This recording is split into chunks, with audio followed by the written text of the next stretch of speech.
Chapter 1207, Star Chart. Chapter 1207, Star Chart. Proofreader, Papatonks. In another sea's depth, the endless hellhole, where lost souls roam, their fate foretold, who dares to tread upon our shore, shall be condemned to suffer more with mortal eyes forever blind. In the abyss, their souls confined.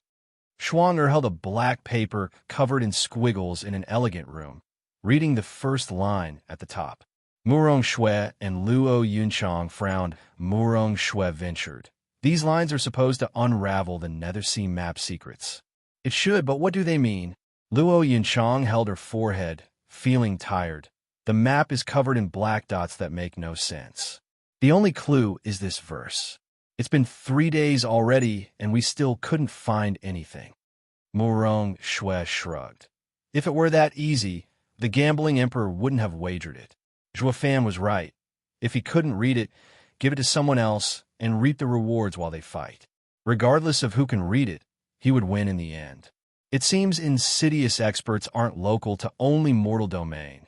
The ones in sacred domain are each more twisted than the last. The other girls nodded. If there was one difference between sacred domain and mortal domain, that was power. The cruel and manipulative mentality was still thriving here, as well creek. The door opened, and someone came in. Schwanger, did you find anything? It's fine either way. We about to set off for Devil Mountain.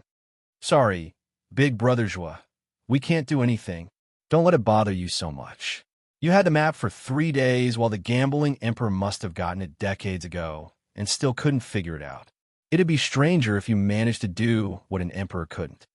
Zhuofan didn't mind it, taking the map and giving a long look. Whatever, I never planned on using it anyway. It's only a means to an end, to find that kid, Humph. Zhuofan folded the map. Schwanger jumped just then. Wait. Zhuofan froze. What? I think I got something. Schwanger yanked the map from his stiff hand and stared hard at a black circle in a corner. Yes. Why didn't I see it sooner? The black spots are just so many that this small area doesn't stand out at all. This part is actually the Phoenix constellation. Zhuofan asked, what's that? The Phoenix constellation is a group of stars in the southeast corner of the night sky, focused on conflicts. A change there is chaos and fighting in the world. But with the star group being so large, how come it's so small on this map? If you hadn't folded it, making it stand out, I wouldn't have seen it. You're saying this map, covered in black dots, is a star chart? Zhuofan opened the map again and gave it a careful look. He noticed some familiar star groups as well, just that it was hard to single them out with all the dark spots. Yes, the map is a depiction of stars, but heavily concealed. That's why none of the other experts could read it. We now know it's a star chart, but how we find the Nethersea's location? Schwanger mulled it over, then jumped. Big Brother Zhua, didn't Patriarch give you that treasure? Didn't he say to use it whenever you're looking for something or someone? Right, I totally forgot about it. Since it's a star chart, Sovereign Yun, who is adept in reading stars, his treasure has to help. Zhuofan took out a black orb. How was he to use the two of them together, though? The black orb came with an answer. The map showed a reaction as the orb appeared, giving off gray energy before vanishing. Zhuofan's eyes bugged out. Where'd it go? The black orb flared black and trembled.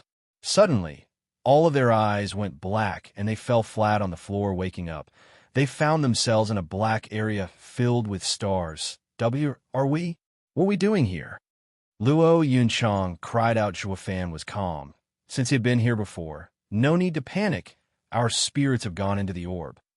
It won't harm us. Look, the map. Schwanger drew their attention and pointed at the map, expanding to the point of covering the entire area. The small black circles on the map now had stars shooting between them, turning it into an actual map. Zhuofan cheered. It's the Sacred Domain's map, but where's the Nethersea? Over there, I think. Schwanger pointed at a bright cluster. The poem mentioned lost souls. There's where the Death Star is, always dark and shining only when death is about to take you. Since it's bright, then that must be the Nethersea's location, a place where lost souls are buried. Zhuofan was thrilled. Yes, that must be it. To think we'd figured out, in the end, where the Nether Sovereign is. It was worth taking the map. Ha ha ha.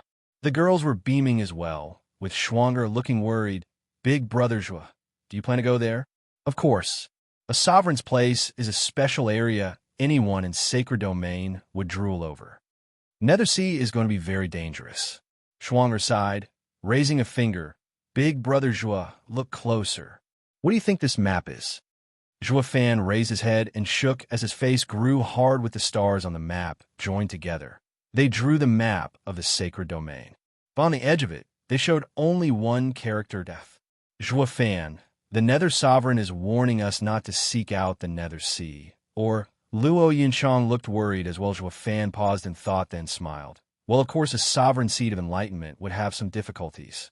Am I just going to miss out on this grand chance at witnessing the Nether Sovereign's seat of enlightenment? Zhua Fan. All right, now let's go back. Luo Yinchang wanted to say more, but Zhua Fan stopped her. He had them brought back to their bodies, and the black orb hummed. Releasing the map, they got up and looked at the map with conflicted emotions. Zhua Fan picked it up casually and placed it in his ring, but then doubt clouded his mind. Why did Sovereign Yun's treasure react with the Nether Sea map? He also warned me that his treasure can find any place and anyone. Qingsheng is the one I wanted to find. As for the place, maybe it's... Zhua Fan felt like someone was using him knock. Ahem, Steward Zhua, young Miss Chu came. I got it, elderly. Zhua Fan put away the orb and left. The girls watched him while recalling the Nether Sovereign's warning and worried again. They even forgot about their jealousy. Zhua Fan reached the lounge and saw Chu Qingsheng and put on a smile. Ha ha ha. Wifey, it looks like we're made for each other. Are you ready for a long night with your husband? Miscreant.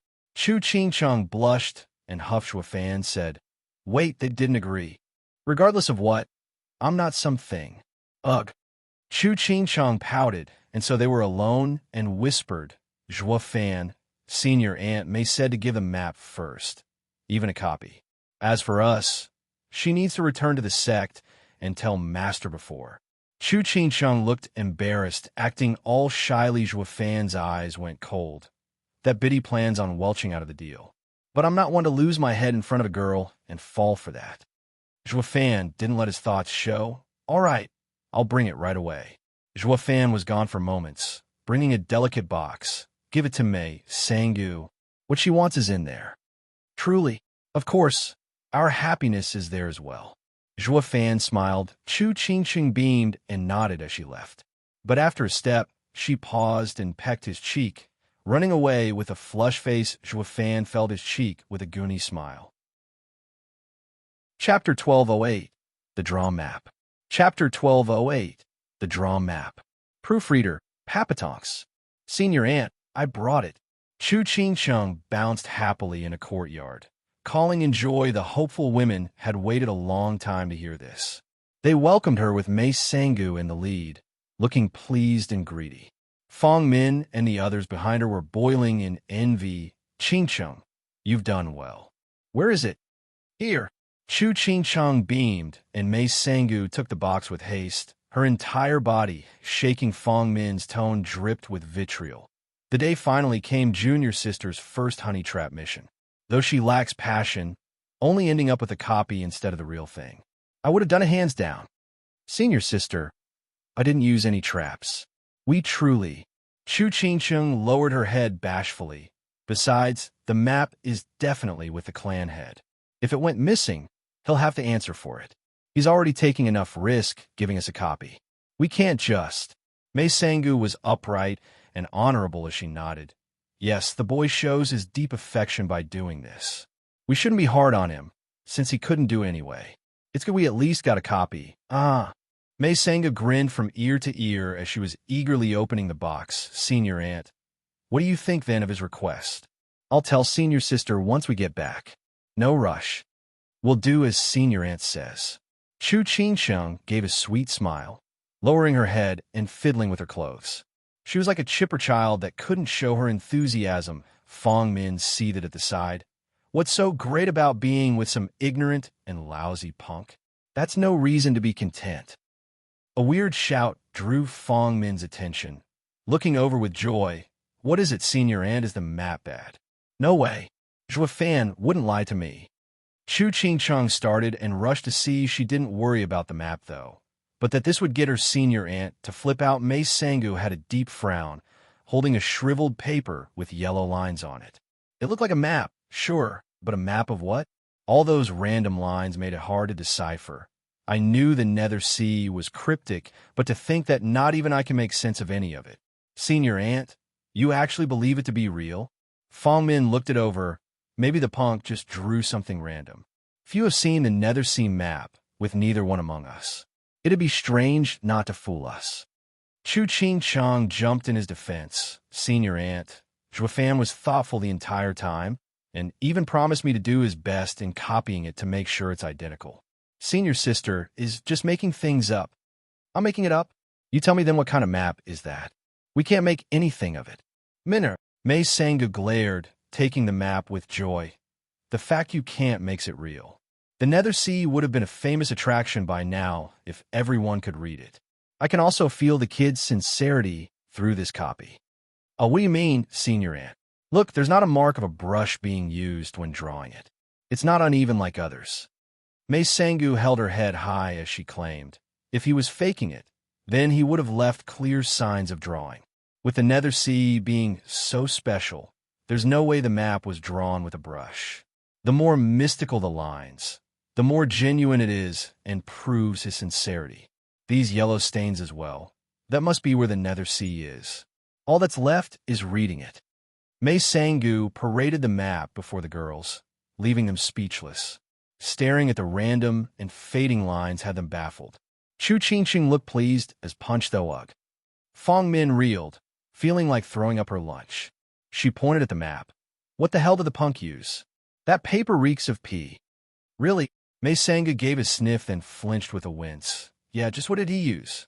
It doesn't look like ink at all. Chu Qingqing panicked, but she couldn't allow this hiccup to make her senior aunt loathe Zhuofan. So she changed the subject. Senior aunt, Zhuofan said using ink was out of the question when making the Nether Sea map copy. Think about it. Ink is black and wouldn't be able to outline such vague and mystical drawing. So he went through toil and pain to find a famous and perfect color to match it. Senior aunt, he's very sincere. Really? Mei Sangu raised an eyebrow, giving the map another look and nodded. Yes, it's hard to show the same result with ink and brush. The kid must have gone above and beyond to make this map. We'll set off tomorrow for the sect to hand over the map to sect leader. I believe she will be thrilled and will reward you greatly. Especially you, Qingcheng. Huh. Fong Min sneered in envy. Qingcheng beamed and eased a breath with this achievement. Master shouldn't care about Zhuofan's background. On the second day, bright and early, the Ruby Cloud sect set off with their copy through sheer and utter coincidence. However, the Luo clan happened to be at the city gates as well. Get ready for battle. Zhuofan was grave as he whispered to Bali Yu at his side. Don't leave the hag out of your sight. Don't go easy, but don't go killing either. Bali Yu nodded, eager to fight. Mei Sangu beamed upon noticing them, showing an even greater respect for Zhuofan, going as far as greeting them all. Luo friends, are you leaving as well? What a coincidence, we're going too. Do we have the same direction as well? Probably not. Zhuofan started, looking out of sorts. Did they not look over the copy I gave them? Why are they so cordial and even greeting me? Bali Yu looked stumped at him. Weren't we up for a brawl? They see us more like friends than anything, without a shred of ill will. The Luo clan looked clueless as Mei Sangu showed a bright smile and cupped her hands at Zhuofan, practically rejuvenated on the spot. Steward Zhuo, you're so young and able. I believe we will have many chances to work together in the future. Farewell. Mei Sangu left in a grand manner with her disciples. Chu Qingcheng came before Zhuofan, winking and leaving an elation. A faint whisper happened to reach his sharp ears. Don't worry, Senior, Anne is pleased with you. We'll definitely succeed. Pleased? She's actually happy with my map? Zhuofan was floored, not registering as the girls left. The others were even more so. Zhuofan, didn't you say the hag will be hounding us through the city to kill us after seeing the map? We even had to get up so early for it. Why then was she pleased as punch? Bali Yu patted his shoulder, Maybe she'd be a real catch if she shed off a couple or more 1,000 years. Fan took a deep breath. Something's off here. The hag saw my handiwork and didn't get angry? What handiwork? Just how did you draw it anyway? How? Didn't all of us learn how to draw since we were kids? Fan looked awkwardly, mimicking some motions before giving up. Bali Yu was still clueless. When did we ever draw? I never raised a brush in my life. So how can I draw? Hey, Sword Child, what did your dad mean? Sword Child happened to pass over, and she asked him. Sword Child showed a rather obtuse smile. To be my true mother, you must then understand how Dad draws. Hey, what's that supposed to mean? Then I saw Dad take some random paper and whizzed on it. He waved it a couple of times to dry, then put it in the box. Sword Child snickered with a shrug. I'm but a sword spirit, so I've never drawn in my life. You, humans, don't you pee since you were kids? You don't even know this? Don't. Bali Yu froze in place, looking at Fan, now understanding as to why he thought that the hag would want him dead. Anyone in their right mind would explode being toyed like that, especially a senior. But is that hag slow in the head not to clobber it? I can barely hold back. Chapter 1209, Trouble Ahead. Chapter 1209, Trouble Ahead. Proofreader, Papatonks. Stewardjua.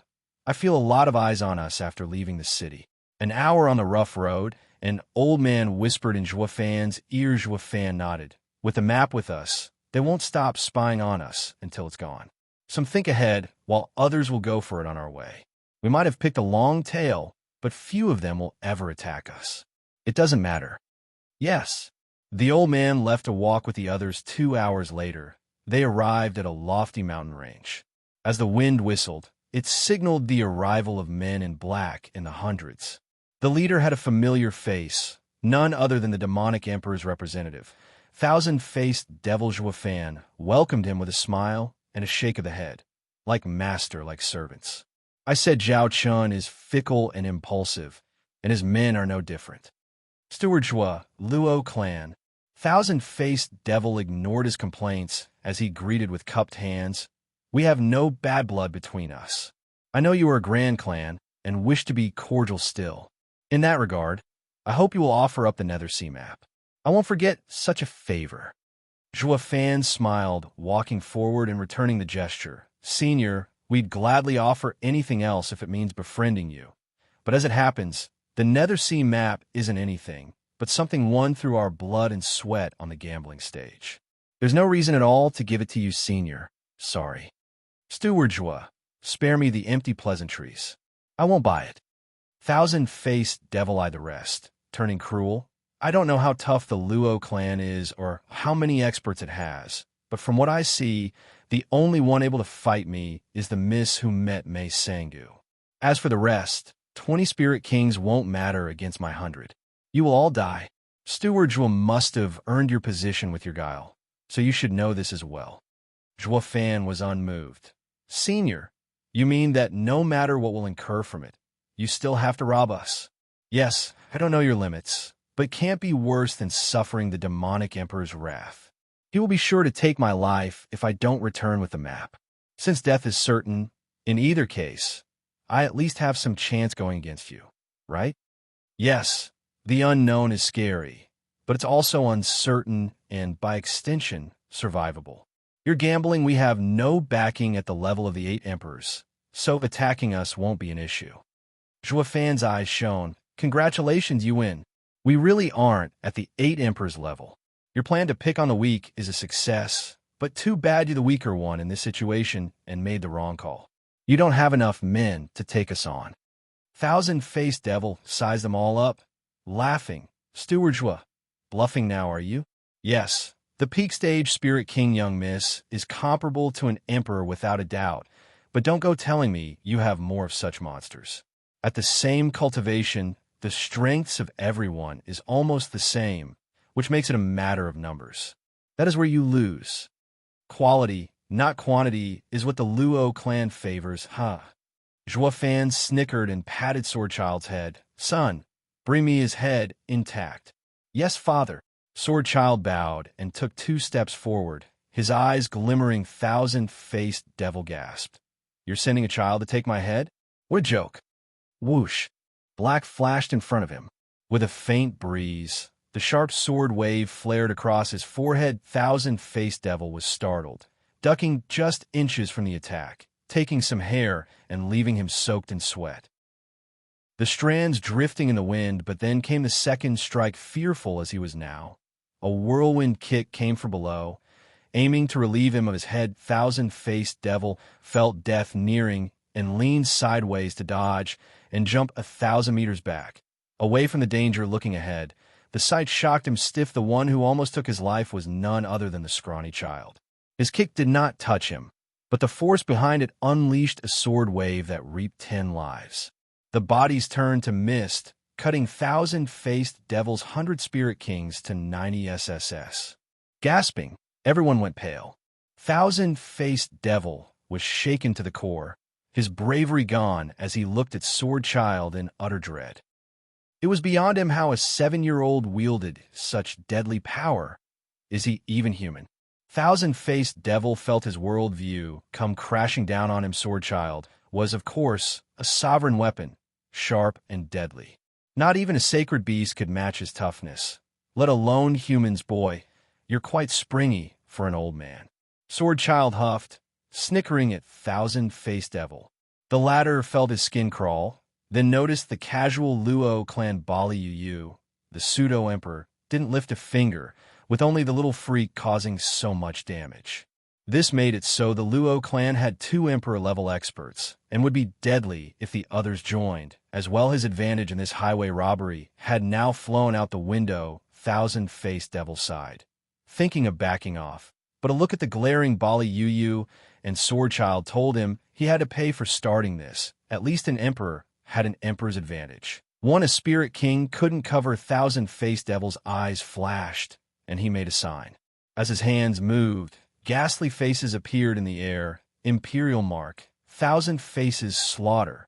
Thousand-faced devil flew in the air and then vanished. The wind stirred and 1,000 golden, 100-meter-tall, ghastly faces appeared from above. Now you know why they call me Thousand-faced devil. Thousand-faced devil was hidden among those faces, cackling. My imperial mark is made of a spirit king level soul attack for every face. Not a full attack, but 80% strong at the very least. Now I have 1,000-man army. Boy, your monsters might be tough and can live through this, but what about the rest? Especially you, Steward Joie, and your young miss. You're too weak and an easy target. No one to give up. Hand over the map. Bam! Sword child waved and smashed a face in disdain. Nothing but parlor tricks, crumbling at a touch. Hi. I told you it's not for you too. With your strength, you can beat one. But what about 1,000? Also, my faces can reform after beaten. How long will you last, I wonder? Following his creepy laughter, another face formed, completing the set of 1,000. Sword child waved, making the air warp from the heat. Then let's see which will last longer, your faces or my searing strikes. Humph! Decimating sword art, rampant inferno. Who? Fires sparked to life out of nowhere throughout the sky, making the faces tremble and crumble to dust. 1,000 faces were burned to nothing in an instant, with incessant cackling still coming from above. Only this time, it was one of agony. Sword child showed his evil side as he sneered. Now you know what I'm made of. Don't move.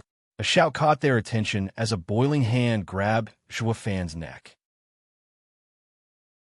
Chapter 12:10, 2 Heads. Chapter 12:10, 2 Heads. Proofreader, Papatonks. Huff. Thousand-faced devil panted hard with a wan and sweaty face. A clear sign of weakness. Sword child and Bali Yu flinched, only to relax the next moment upon seeing he picked Shuafan of all the targets, not registering the casualness the others had. Thousand-faced devil roared, "Give me the Nether Sea map, or it's off with his head." He gripped Shuafan's neck tighter. The Luo clan didn't seem to care much. Did you not hear me? Even the bone-tempering stage, isn't he still your steward? Don't you care if he lives or dies? Splitting art, so you're a former assassin, senior. Thousand-faced devil grew tense at the unexpected reactions, or lack thereof. The one to finally give him any attention at all was the same one who he held hostage, splitting your spirit into many to confuse the enemy, then snatching victory amidst the chaos. It must be quite the skill indeed for not even I to pick up on it. It also gives the enemy the chance to break them down one at a time. Knowing the spirit is exposed, even at the spirit king level, it's still very fragile. Showing such weakness can be fatal in an Emperor stage battle.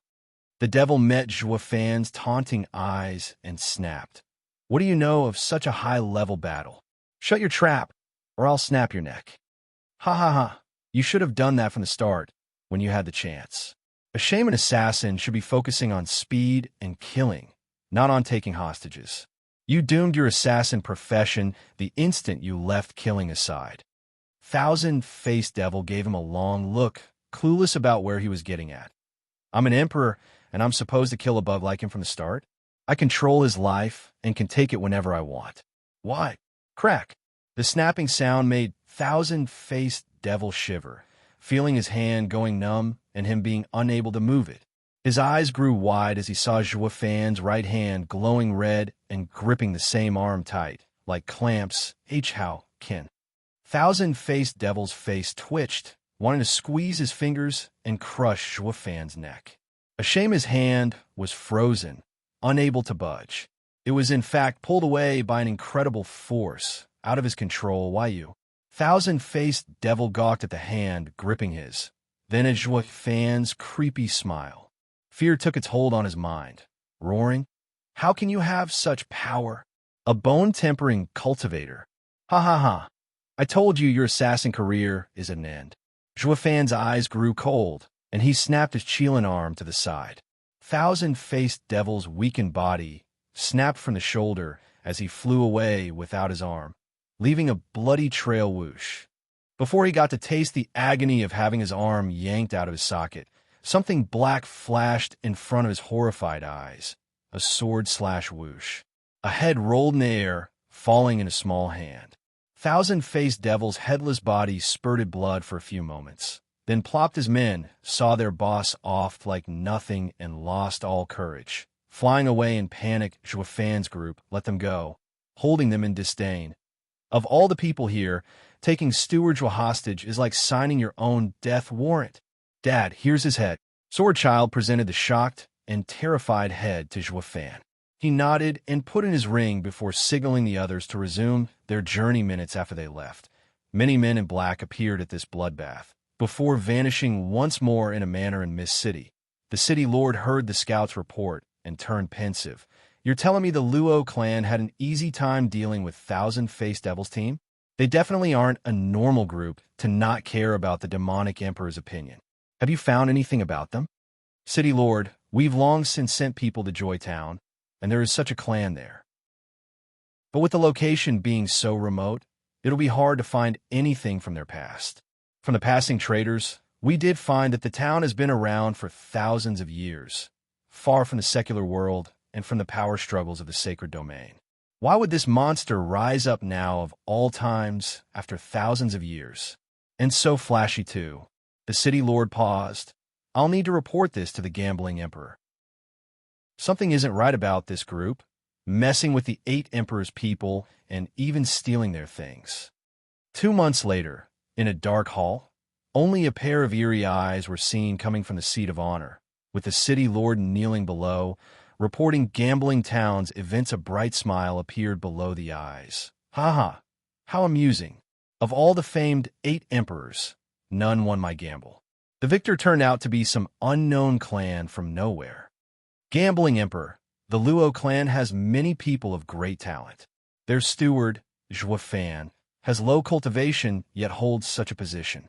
His conduct is calm and calculative, while the guards are firm and resolute. They're more than meets the eye. Of course, while life is a constant fight, and luck plays a large role by lacking strength as well, luck can only get you so far. I could never look down on such a clan. Ha ha! The gambling emperor smiled. So they killed the demonic emperor's men, inciting the butcher. What will his reply be? If they hold an emperor's power, they have no reason to fear. Otherwise, their choice is to seek their backer or find shelter with the other 7. This will make the next owner of the map known. Where will they go then? The city lord bowed. Gambling Emperor. The scouts following them say they're going toward Devil Mountain. What? Gambling Emperor finally showed a reaction, the eyes stunned for a moment. Having killed his men, the demonic emperor is bound to hunt them down till the end of days, and yet they're knocking at his door. What's the Luo clan up to? They believe that they have the power to fight with the demonic emperor and settle it? The gambling emperor frowned, with the city lord unable to provide an answer. Meanwhile, a lavish and jaded jar crumbled as it met the hard floor. An imposing youth wore a scowl in anger as he jumped to his feet and stared down at the shivering men in black below. Not only did you not get the Nethersea map from Gambling Town, but of those I sent, one is missing and the other got killed by some nameless and unknown little group. No less. Demonic Emperor, sir, the Luo clan is a mystery that we can't deal with. One man ventured, shaking like a leaf, unlike Zhou Fan's calculative and deceitful nature. Zhao Chun was more of a petty and impulsive prick. Once in power, he never stopped lusting for more, expanding his domain. His handling was cruel as well. Worse than Zhou Fan, his reckless reputation sent fear in his enemies, but also his men Zhao Chun gave them a sinister smile. Can't deal with it? Thousand-faced devil took 100 spirit kings, yet couldn't handle one lousy clan? What use do I have of you then? Garbage. Zhao Chun roared, and the one who reported got split into bloody chunks with a splat. The others trembled in terror. Sir, please calm down. Humph. Every day I hear the same thing. You only had to show a bit of courage and do what I told you to, and I wouldn't have to take my rage on you. Zhao Chun flicked his sleeve. Well, the Luo clan, where are they? Oh, we don't know. You don't. Demonic Emperor, sir. They killed thousand-faced devil, and we didn't try. Garbage. Zhao Chun threw his hand, and more than 10 people went splat, covering the floor in blood and gore. The rest cowered back. A voice came from outside. Demonic Emperor, someone's here to seek an audience bearing gifts. Gift? Zhao Chun was curious. Bring it here. 2 boys walked in with 2 exquisite boxes and placed them on the ground. Zhao Chun flicked a finger, and 2 bloody heads were revealed. Chapter 12:11. Protection. Chapter 12:11. Protection. Proofreader, Papatonks. Zhao Chun stared at the familiar faces, his shocked voice breaking the brief silence. Thousand-faced devil. Huangfu Song?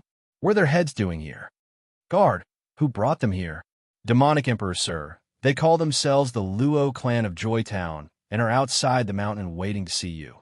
A guard rushed in, looking fretful in the face of Zhao Chen's rage. Zhao Chen's face twitched in disbelief. Luo clan, as in the same one. They dare bring my men's heads. They've gone too far. Seize them and drag them in here. I want to see what the hell they are up to. Yes. His men went to follow his orders and brought a man and a woman surrounded by black guards into the hall looking at his old place. It took Zhou Fan back to the good old days. The only thing spoiling his reminiscing was seeing Zhao Chun unchanged after thousands of years. He showed a savage grin, yet bearing no hatred. Zhao Chun shivered as their eyes met, feeling an uncanny familiarity. His heart began to race with fear and even staggered back. One man in black bowed. Demonic Emperor, sir, they're the Luo clan's people that brought the heads. We await your orders. A leave? Zhao Chun never took his eyes off Zhou Fan, losing all his anger as he gave a numb wave. All of you leave. All right. The men shared puzzled looks, finding Demonic Emperor's demeanor off, like he wasn't himself. It was their first time hearing his kind voice, so they left on the double. Zhou Fan, Bali Yu, and Zhao Chun were the only ones left, as well as the bloody floor with the corpses. Zhou Fan smiled at the stiff face, cupping his hands. Demonic Emperor, your reputation precedes you. I am Steward Zhua of the Luo clan. Here is my guard, Bali Yu. It's an honor to finally meet the great Demonic Emperor. Your name feels familiar. Zhao Chun squinted, lost for a moment before saying, not just the name, but also the character. No, it's not the same. He was never one to be casual and never lowered himself to become some steward. No, it's definitely impossible for a dead guy. Haha. Zhou Fan smiled. Demonic Emperor, what are you saying? Nothing. Zhao Chun snapped back to reality, his face going cold as he stared at the heads. Steward Jewel, was it? What is the meaning of this? Your show of force or a challenge? No, no, no. Demonic Emperor, sir. This is the clan head's gift. He wishes for you to gladly accept it. Gift? You kill my men and bring me their heads, and you call a freaking gift? Bam! Zhao Chun slammed the table in anger. No one does that. Explain yourself, or not only will you meet your end here, but the entire Luo clan will be wiped out. I'll take all your heads to trample them on the way to hell. Who? Zhao Chen's explosive aura swept the hall, making Bali Yu shiver back. The 8 emperors are way stronger than common emperors. Zhuo Fan faced the pressure, shouting as well, Demonic Emperor, sir, please hear us out. After that, you're free to take our heads without any complaint. Speak. Zhao Chun eyed them, stretching his collar. Zhuo Fan smiled. Demonic Emperor, sir, did you perhaps send someone to attack the Ruby Cloud sect's disciples and steal their purple gold glazed cup? No, Zhao Chun said casually. After a moment, Zhuo Fan beamed. I thought so as well. The demonic emperor would never stoop as low as do something like this to the Ruby Cloud sect leader, one of the 8 emperors. It would not only stain your name, but would make another strong enemy without any reason. Why ever go through all that grueling trouble? But he announced himself as one of demonic emperor's aides, dropping Sir's name while saying it was your idea all along. I did not want him to yammer on and make Sir's life worse, so I was swift in removing this bandit to preserve Sir's name. Was I wrong? Zhuo Fan pointed the first head. Smiling Zhao Chun was non-committal and thousand-faced devil. Demonic Emperor, sir, was it not you who instigated the Demon Light Castle issue 3 years back, making Wraith Emperor and Falcon Emperor wage war, gaining the most in the process? Nonsense. That was their own problem born from their animosity. What does that have to do with me? Zhao Chen's heart sank, denying everything. Zhuo Fan gave a natural nod. But of course, Demonic Emperor, sir, could have never have done such a thing. Thousand-faced devil must have run his mouth in Gambling Town, making you the scapegoat. Now Wraith Emperor and Falcon Emperor join hands to deal with you. I could not stand letting such a man live any longer. What? Zhao Chun darkened, then flicked his hand. Fine, fine, let those geezers come. I'm not scared of them. Zhuo Fan made a deep gesture of respect. Demonic Emperor, sir, is so heroic, with those 2 beneath you. But what about 3 or 4 emperors? Ha ha ha. Fear not an able opponent, but an incompetent ally. With a foul aid like thousand-faced devil, and the other poisoning the well outside and earning Sir enemies, Sir is bound to become public enemy number 1. No one can face entire crowds by himself, even someone as heroic as Sir. Zhao Chen's face twitched, his fists clenched, his teeth grinding. As such, we took it upon ourselves and did Sir a favor by removing these scumbags. Didn't we do Sir a great favor? Zhuo Fan beamed. Zhao Chun stared into his eyes, still looking uneasy. These dogs might be in the wrong, but only I get to punish them, and not an outsider. With them dead, my force is weakened. How am I to handle it then? Demonic Emperor, sir, out with the old, in with the new. It's no trouble at all if they're gone. Not when you have the Luo clan to fill in the gap. Ha ha. Zhuo Fan gave a weird smile, bowing. Our clan head admires the demonic emperor's heroism, wishing to stand among the 8 emperors since young. So we came to join you. I ask that demonic emperor gives us a spot. Of course, we're not going to be like those 2 boneheads, for we are far superior than them in every way, be it in strength or handling matters. This way, they didn't die to outsiders, but removing the filth in Sir's stead. Zhao Chen shook hard, gasping. You want my protection? Of course, there's no reward without effort, which is why we went out of our way to showcase our results and receive Sir's protection.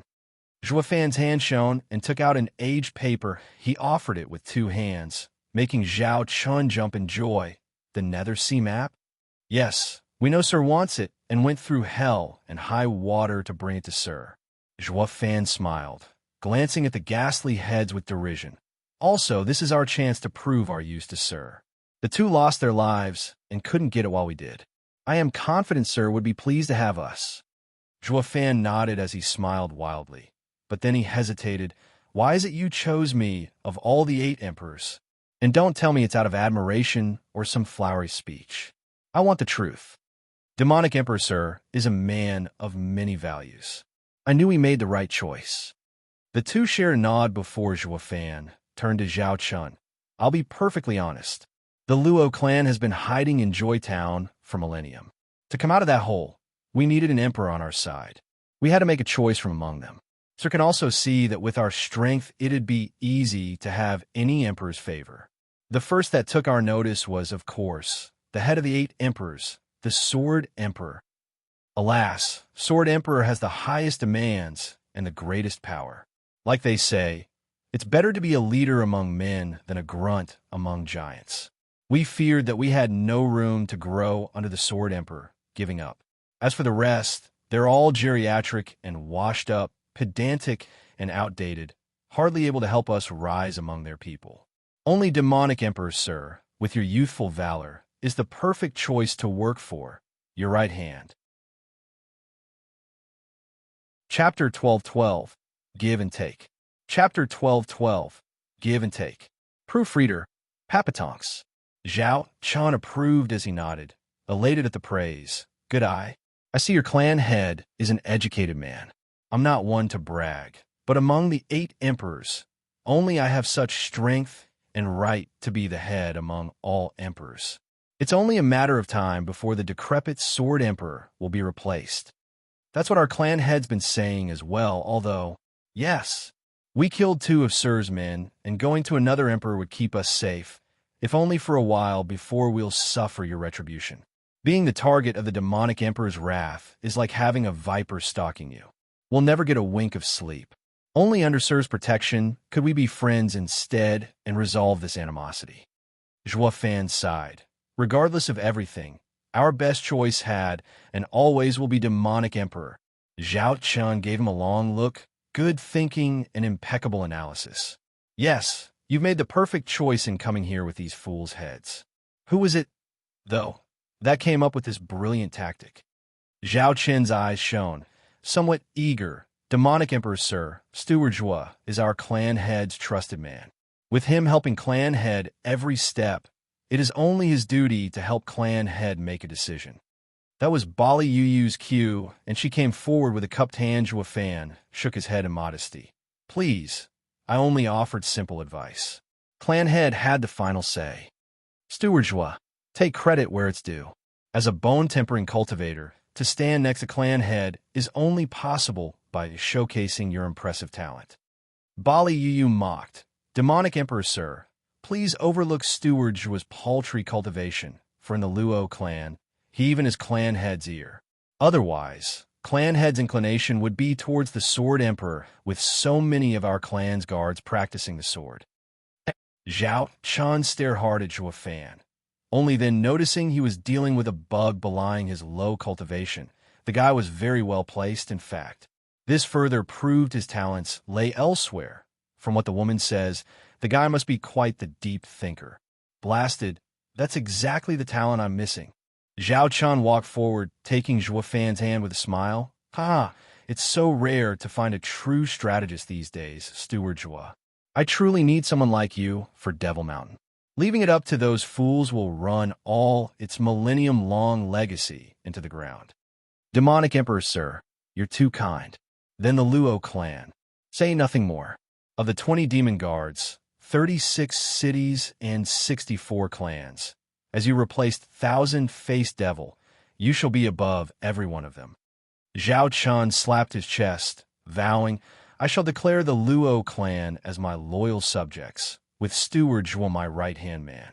Any that touches you will earn my wrath. Demonic Emperor, sir, shouldn't it be clan head who has my position? What's the difference? You help Luo clan head, and he helps me. Isn't it all the same? Why be so complicated about it? That goes beyond my authority. Shouldn't sir address clan head first? What's the point? What I say goes. Guard, prepare a feast to welcome Steward Zhuo. Devil Mountain was all a cheer for the next 3 days, with Zhao Chun giving Zhuo Fan a proper welcome. He also declared to all sacred domain that the Luo clan fell in with Devil Mountain. The Luo clan became the leader of the 20 demon guards, and Zhuo Fan became Zhao Chen's personal advisor. Another 10 days passed, and Zhao Chen gave 20 towns under the Luo clan supervision. Zhuo Fan and Bailey Yu thus took their leave from Demonic Emperor to help the Luo clan handle the transition. Leaving the mountain, Zhuo Fan looked back at the lush peak and sighed. I used to be all alone, with but a few arrays guarding the mountain. I never thought I'd see the day it would be crowded, no longer the paradise of old. That kid hasn't changed. In contrast, still fighting for power like everyone else. Humph, to think that in my time, even without any territory of my own, I was still the head of the 8 emperors. Imbecile, what are you doing going after so many things? You've brought nothing but shame to this famous mountain. What are you doing coming under his wing then? Bali Yu replied, shouldn't we be using others to finish him off? Now that we work for him, we're under his men's watch and won't be able to lift a finger against him. Zhuo Fan smirked. In war you have to give first and then take. Any person or faction crumbles from within in the end, with the outside influence holding little effect on its fate. We're now like maggots inside his home, nibbling everything he has. Don't the 20 cities prove it? Ha ha ha. Zhuo Fan walked with confidence. Bali Yu followed after him with a soft gaze in Gambling Town. The shocking news of the Luo clan joining Demonic Emperor reached everyone's ears in Miss City Lord's manor. The Gambling Emperor held a jade slip behind a curtain. Luo clan actually became the Demonic Emperor's first demon guard? This is too baffling, almost unbelievable. Gambling Emperor, they must have offered the map to quell Demonic Emperor's anger. No, Gambling Emperor waved, watching City Lord from beyond the curtain. I know his temper well, reckless, pig-headed, and quick to anger. The most the Luo clan could get out of that deal is survive, not become his guard, going as far as making him the head of his 20 demon guards. It makes no sense at all for a rash and hot-headed man to swing from rage to elation at the drop of the hat, especially that Demonic Emperor. Does that mean the Luo clan got a high status in Devil Mountain through other means? Definitely, for even giving the map without the animosity, they still wouldn't get placed so high. The deal stinks to high heaven. The Gambling Emperor squinted. Did the Demonic Emperor also mention in his declaration that he made the Luo clan's steward his right-hand man? Yes, that's him, but it's so strange. The Luo clan is now the first demon guard, and its representative should be their clan head, not the steward. Then everything must have had something to do with that steward. The Gambling Emperor smiled. How amusing. The steward is fascinating. Men, never leave him out of your sight. I want to know the full extent of his skills and what miracles he brings. Ha ha. Yes. The space warped.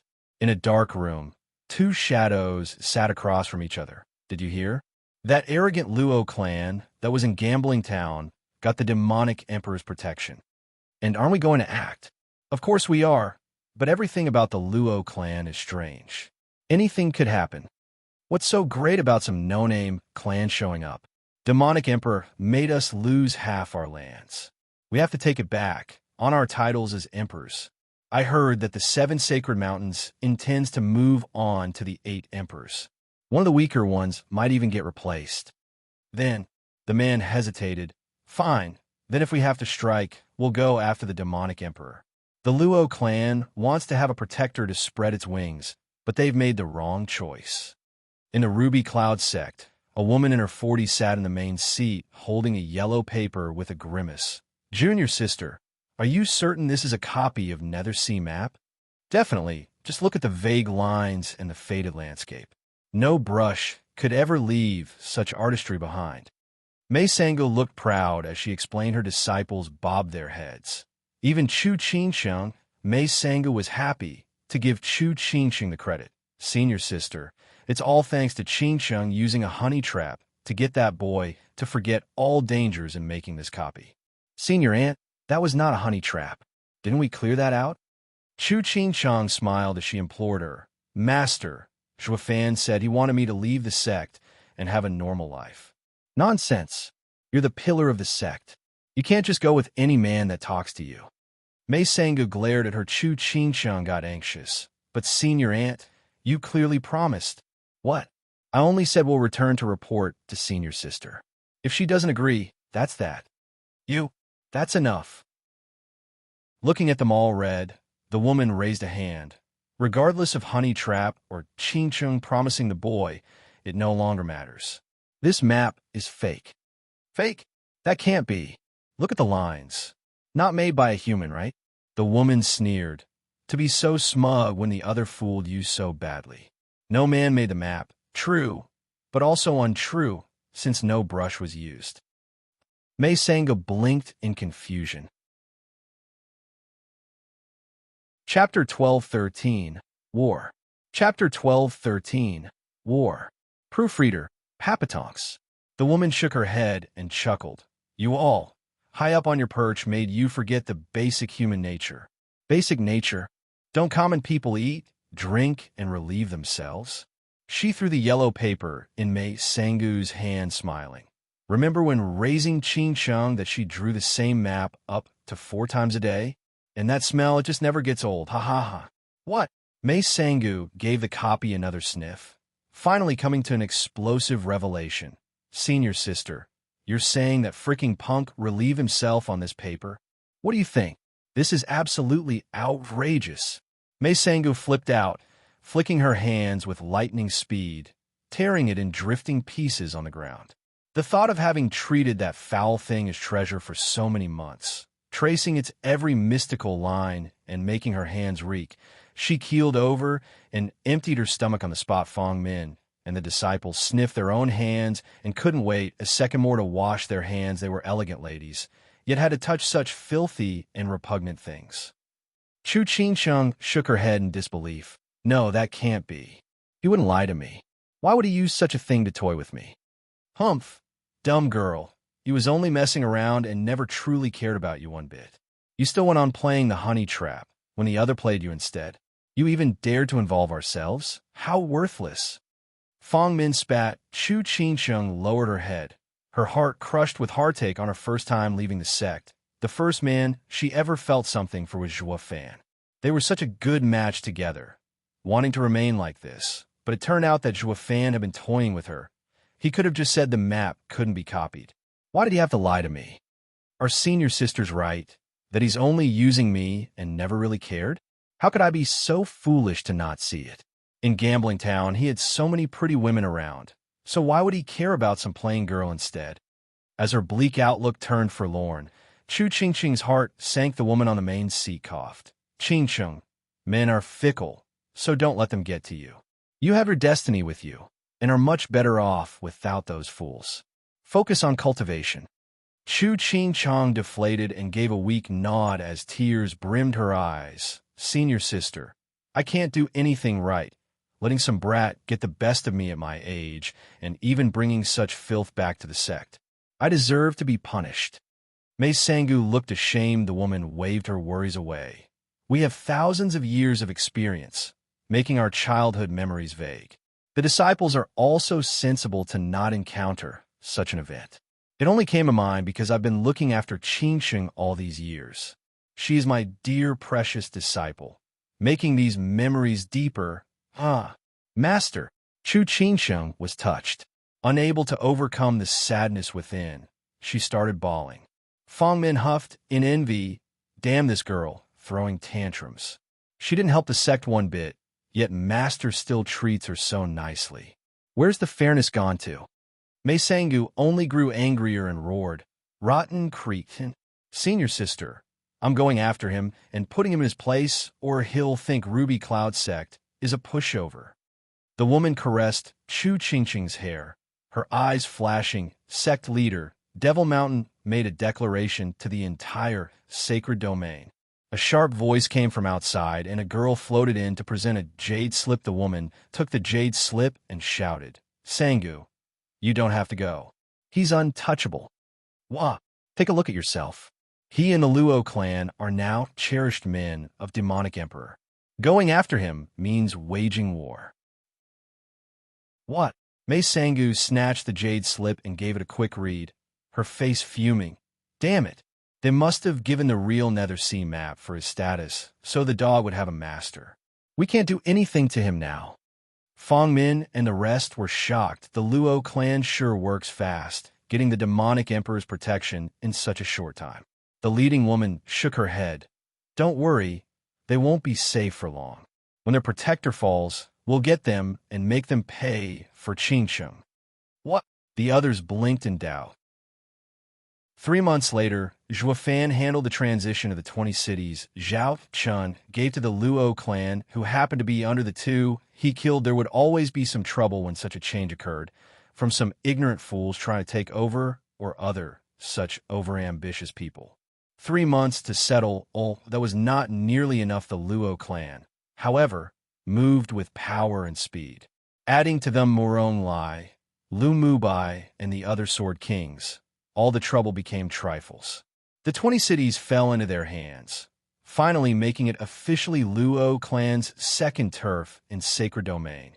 Thousands of times bigger than Joytown, it wasn't meant to last, as barely after the Luo clan set up their operations, they met a huge issue: the Three Emperors' War. Steward Jua, Featherwind City has noticed suspicious activity outside its walls. A guard bowed before Zhuofan. Zhuofan frowned. Featherwind City is next to Wraith Emperor's lands. Do Wraith Emperor and Falcon Emperor prepare to move? Big Brother Zhua, do we act? Luo Yinhai came over to ask. Luo Sifan spoke with pride. Let them try. We have nothing to fear with the demonic emperor watching over us.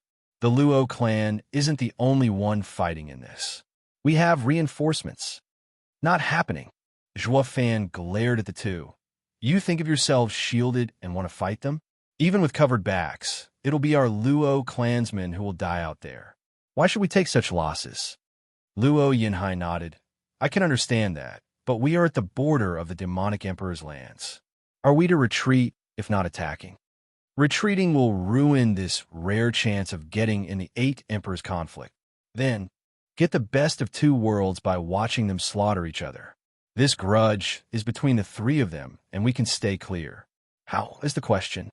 Zhuofan mused with a flickering gaze. Another person burst in with a new jade slip. Steward Zhua, demonic emperor Zhao Chun requests your presence.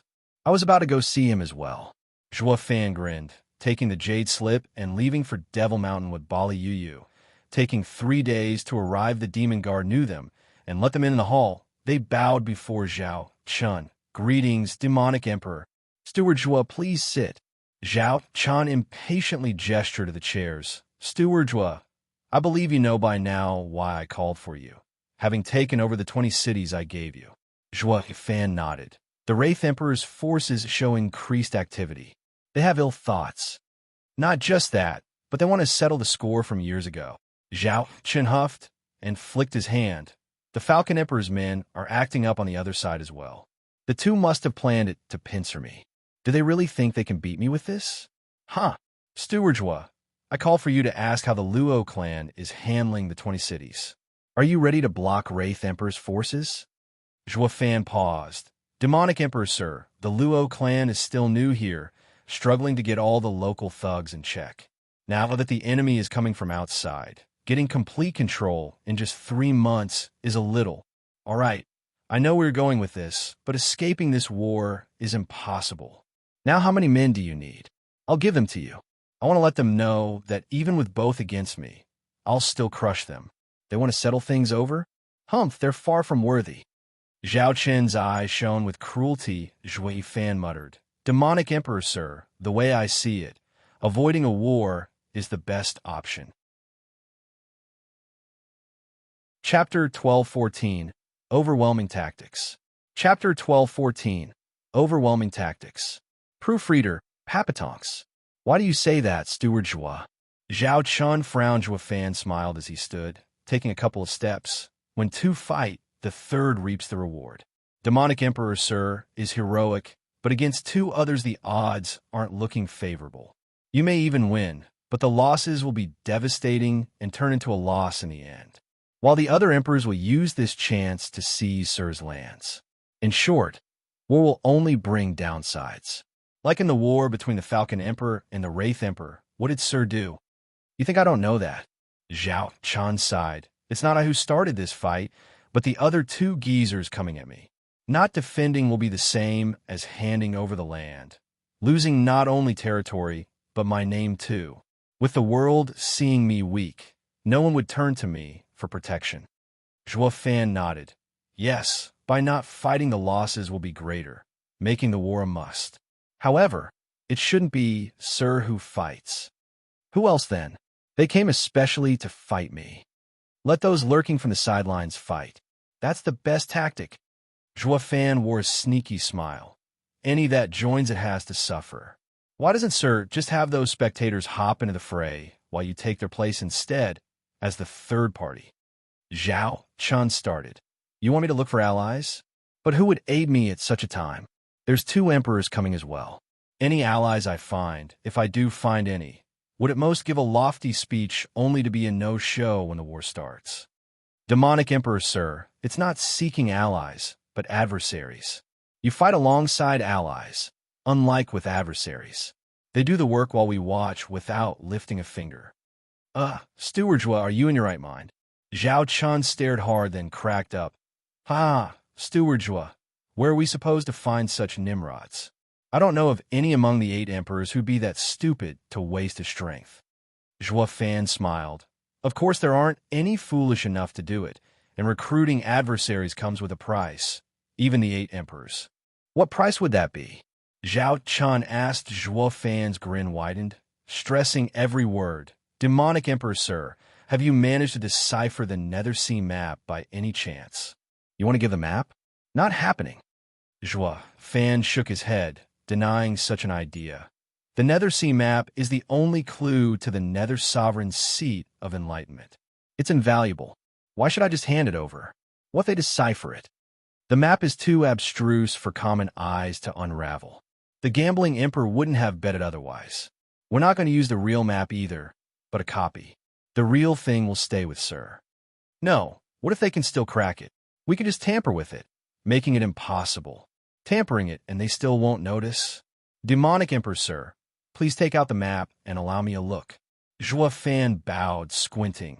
Zhao Chun finally relented and took out the map after a long pause. Zhua Fan approached casually and pointed. Sir, the map has countless black circles. All we have to do is just add more here while taking there when we make a copy. No one will figure it out, not even the gambling emperor. The right and left corners are similar as well, so we can just switch them with none the wiser. Even put side by side with the original, who would notice? You could stare at it till you go blind and still won't figure it out. Zhao Chen nodded and exclaimed, Steward Zhua's tactic is ingenious. With a few subtle changes on the already abstruse map, no one will notice. Now we have a bargaining chip. Getting something for nothing, ha ha ha. Only, who should we make a deal with? With who yearns for the map the most? Zhua Fan pace. In Gambling Town, the gambling emperor threw the map into a bet so he won't value it. Or maybe he already owns a copy. The other representatives might want the map, only 2 yearn for it. The Ruby Cloud sect tried using a honey trap on me to give them a copy. The Sword Emperor's representative even cut off his own toes in the betting. Talking with them will be far more successful. Zhao Chan gave an approving nod. Sir is truly sharp. I'm fortunate to have you. I'll contact the 2 right away. One moment. Zhua Fan intervened. Demonic Emperor, sir, no need to be hasty. All know our circumstances and are sure to make heavy demands if we just go to them with the map. Heed my advice, sir, and they would be more than willing to work for us. Zhao Chen's face twitched, staring long at Zhua Fan. Having Sir with me is like gaining a gem. Then I'll leave the overwhelming alliance to Sir. Just doing my duty, sir. Zhua Fan bowed, exchanged a couple more words, and left with Bali Yuyu. His first goal was the Ruby Cloud sect, where Chu Qing Chung was. The failed deal in the gambling town would be finished this time whoosh. Arriving before the Ruby Cloud sect's territory, a dozen girls blocked their way. With Fong's men in the lead, Zhua Fan snickered, shouting, Girlie, go tell them that I represent the demonic emperor and have come to see the enchanting empress on important business. Humph, rotten punk, like we haven't had enough of your tricks last time. Now you have a nerve to come to the Ruby Cloud sect? You're looking to die. Fong Min huffed, preparing to attack Zhuo Fan. Sisters, rip this arrogant bastard to shreds. Yes, the girls went on the offensive, aiming for Zhuo Fan. The heavy pressure befell Zhuo Fan, a bone-tempering cultivator bound to flatten him whoosh. Bali Yu flashed in front, sending a casual ice sword wave at them bam. The dozen girls coughed blood and were flung away like flies. They should thank their lucky stars that Bali Yu went easy, or there would have been nothing left of them. Bali Yu sneered, and Zhuo Fan stepped forward. I represent the demonic emperor. Attacking me is attacking, sir. Does Ruby Cloud sect want a war with Devil Mountain? Humph, the demonic emperor is cornered. Can he spare energy against another enemy? A mocking tone came, followed by a familiar figure. Zhuo Fan perked up. If it isn't Senior Aunt May, how have you been? You dare call me that? Just like Ching Chang does. Zhuo Fan beamed without a trace of shame. Mei Sangu recalled Zhuo Fan, giving her that foul handiwork, and cursed. Damn cretin, I have a score to settle with you for last time. TCH, so you found out, eh? Here I thought the biddy would take ages. Bali Yu mocked. Mei Sangu's ears twitched, clenching her fists. She knew the girl was more than she looked, and winning would not be easy. She couldn't put her in her place. Zhuo Fan laughed. I'll give you all the explanations you want for last time. The real issue is now. I represent the demonic emperor, but you're just keeping me at the door? And what of it? Devil Mountain's newest servant only knows how to abuse his status. Ha ha ha. Mei Sangu, how is any different from you? Zhuo Fan was grave. Being the demonic emperor's representative isn't anything great, but that's not for you to say, since you're not worthy. I'm the demonic emperor's representative, here to see the Ruby Cloud sect leader for a deal. Only your sect leader can send me away, for she is the Ruby Cloud sect. Senior Aunt May, are you perhaps that representative? Isn't this a power play?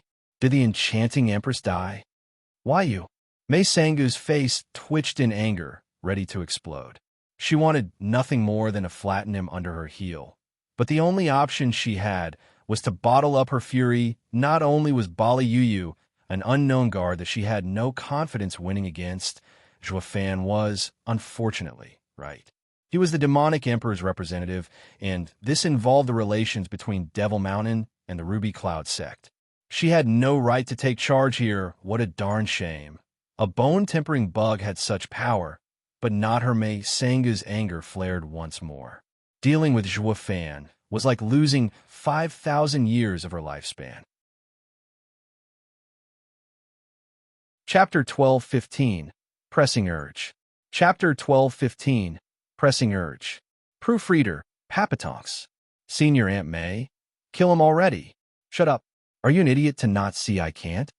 Fong Min rushed her, but Mei Sangu took out her anger on her instead. Dumb girl, you think I don't want to? Zhuo Fan watched the play with an even smugger grin of disdain whoosh. A new figure came before them, and Zhuo Fan cried in joy. Ching Cheng, Senior Aunt May. Master invited them into the hall. Chu Ching Cheng was icy, only bowing to Master and leaving right after Zhuo Fan figured out why and shook his head. Using that stained paper must have angered her. Bali Yu shoved his shoulder to express. Aren't you going to explain? Don't have to, since anything said at this point won't reach her. Zhuo Fan smiled broadly as he walked under the girl's guidance into the sect. They reached a quaint hall with a mature woman sitting on a high chair. Zhuo Fan knew her to be the enchanting empress of the 8 emperors. It's been a while, old crone. The enchanting empress sized him up as he entered, smiling. Steward Zhuo, please sit. Senior enchanting empress. Zhuo Fan cupped his hands, sitting in a bamboo chair, with Bali Yu sitting next to him. Mei Sangu and the disciples stood on the enchanting empress's side, never leaving the two out of their sights. Steward Zhuo is from Joy Town?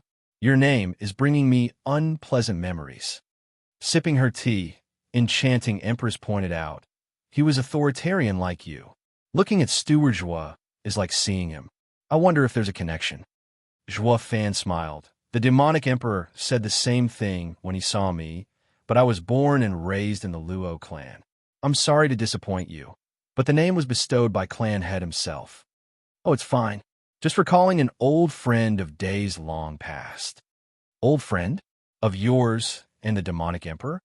Zhua Fan said, I'm quite curious if he's so alike me. Why would both seniors have the same reaction? Maybe your old friend must be quite amazing. I would like to hear more, ha ha ha. The enchanting empress stared hard and shook her head. The same, yet different. Only the first impression is similar. Our friend never joked, was brooding and dark like ice, like a viper. Steward Zhua is calm by comparison, amiable. Really? The demonic emperor said the same. Zhua Fan sipped his own tea, his eyes flashing, similar yet not, but actually also the same because I was reborn. Zhua Fan came from the demonic emperor's Yi Fun, but that man had long ago died. The one before you is just Zhua Fan, who experienced so much in the mortal domain. The enchanting empress. You will never see my past image no matter how much you scrutinize me. Zhua Fan smirked and placed down the cup. Good tea, hibiscus, and fresh water, soothing the heart and calming HD mind. It's just like Ruby Cloud sect, fragrant and filled with a woman's energy. Steward Zhua knows his tea. Ruby Cloud sect's mountain tea is gathered by our maidens with the tip of their tongue in early spring when they're still pure. No other place has such quality. Tip of the tongue, you say? Zhua Fan rose an eyebrow, looking on the tea tray, which is Ching Ching's. I'll have 10 kilos of it, thanks. The girls turned from him to Chu Qingsheng, giggling. The enchanting empress smiled, as well Chu Qingsheng blushed, glaring at him and warning him not to be frivolous. Zhua Fan was still looking through the teacups, ignoring her fiery stare. Steward Zhua is so funny. You're nothing like him, ha ha ha. The enchanting empress turned serious. Having enough pleasantries. We've talked for so long, yet I've yet to know what the demonic emperor's representative is doing here. Unsuccessful in his noble pursuit, Zhua Fan placed the tea at the side and smiled. Nothing much, just a bargain to discuss with the enchanting empress. Bargain? Exactly. Zhua Fan grew serious. Enchanting empress must have heard by now that Sir is about to fight with the Falcon Emperor and the Wraith Emperor. They're testing the waters now, with ill intent. The demonic emperor thus wishes to ask the enchanting empress to step in and mediate. Upon success, a great reward awaits you. The enchanting empress's brow shook, so that's why you're here. The Wraith Emperor and Falcon Emperor aren't easy to deal with either. With their ill tempers, they would hardly give me any attention. The only reason the two started this war is because they have Sir outnumbered. But enchanting empress, by coming forth and standing with Sir, it will be a tie. They would never try anything at that point, and everyone would just fall back. The people would be fortunate to be spared from such a calamity. I see. The demonic emperor wants my support to intimidate them. The enchanting empress squinted, then refused. Steward Zhua can return to the demonic emperor, for the Ruby Cloud sect is not about to join such an ill event. Enchanting empress, we've yet to speak our terms. Maybe they'll be to your liking? There's no need. Stepping in can force the two to withdraw, but what about later? Their hatred would be directed at me. I'm not that narrow-minded to take such little gain and earn two emperors' disfavor. The enchanting empress waved him off. Steward Zhua, you can leave. Send them on their way, girls. Disciples came over at once and offered, after you. Looking at her, and then at the hesitant Chu Qingsheng, Zhua Fan sneered. He nodded and stood. I worked hard to convince the demonic emperor to win the enchanting empress over, but alas, ma'am is cold. I'll just have to take it up with the sword emperor and let him have the Nethersea map. Wait, enchanting empress shouted at his words. What did you say, the Nethersea map? That's your term, the Nethersea map? Zhua Fan nodded. It is, but not the original, just a copy. Copy? You have a nerve to say that? Mei Sango flipped at the mere mention of the word. I still haven't paid you back for the last copy you gave me, and now you bring your dirty rags here again? The enchanting empress was grave. Staring at him, Zhua Fan snickered. I was about to mention that. When I raised the proposal, I said I would risk my life to copy the map if you give me Qingsheng. But what do? Return to the sect and leave me hanging.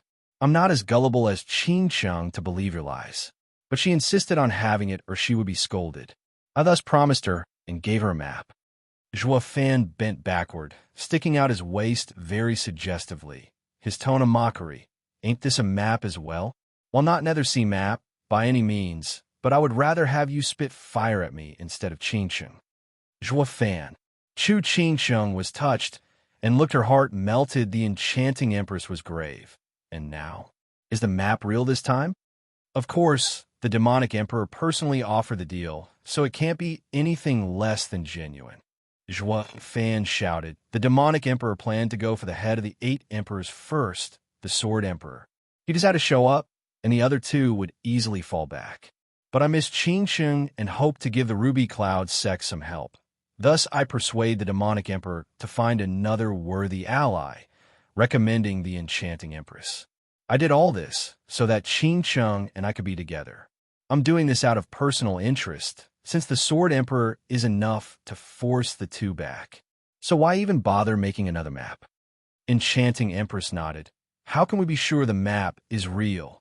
When we give you the copy, we'll bring the real map as well, so that you can see for yourself. You may also ask the Gambling Emperor to inspect it for any flaws. In that case, we agree to the Demonic Emperor's proposal. The Enchanting Empress shouted with resolve, since this involved the Sword Emperor.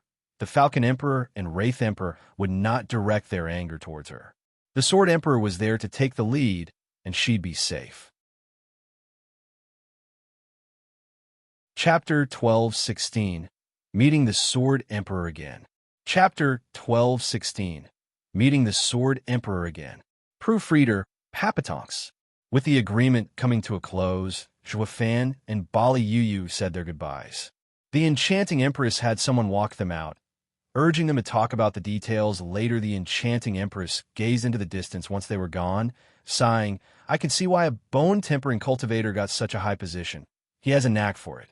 The rash demonic emperor can be said to be soaring to new heights now. Senior sister, you believe he? From his proposal, not only could I not find any reason to refuse, but I also lost the right to haggle. Humph, the brat poses as demonic emperor's representative, but he's smooth enough to make it look like we're the ones winning in this deal. The enchanting empress's eyes shone. Qingcheng had no chance against his guile, thoroughly charmed. Sangu, watch Qingcheng closely. Don't let him take her. Mei Sanga nodded. Senior sister, I know exactly Qingcheng's value. I won't let that nameless brat touch one hair on her. The enchanting empress nodded and smiled. In front of the Ruby Cloud sect, a sudden shout stopped the 2 from leaving wait. Knowing full well why, Zhuo Fan put on a smile as he turned as intended. Qingcheng, you don't have to send us off. I still need to pay the Sword Emperor a visit. I would much rather be with you and go through a wedding, even raising a cute baby. Sigh, busy. Cut that out. Who'd ever? Chu Qingcheng blushed and glared at him. Then she whispered, Zhuo Fan, forgive me for getting the wrong idea about before. I thought you only wanted. My feelings for you are genuine. You don't have to say anything. You'll come to see it in time. Zhuo Fan held her soft hand and pecked her cute cheek. One day, I will take you away from the Ruby Cloud sect. Feeling her cheeks burning, Chu Qingcheng showed no anger, just lowering her head. She gave a faint nod, and a smile filled with joy. Zhuo Fan said his goodbye. Leaving with Bali Yuyu's piercing stare on him, Chu Qingcheng watched them go, her deep gaze filled with emotion. 3 months later, on a lofty mountain range, 2 people walked by looking up at the few clouds surrounding a glorious palace. Zhuo Fan smiled and cupped his hands. I represent the demonic emperor and request a meeting with the Sword Emperor.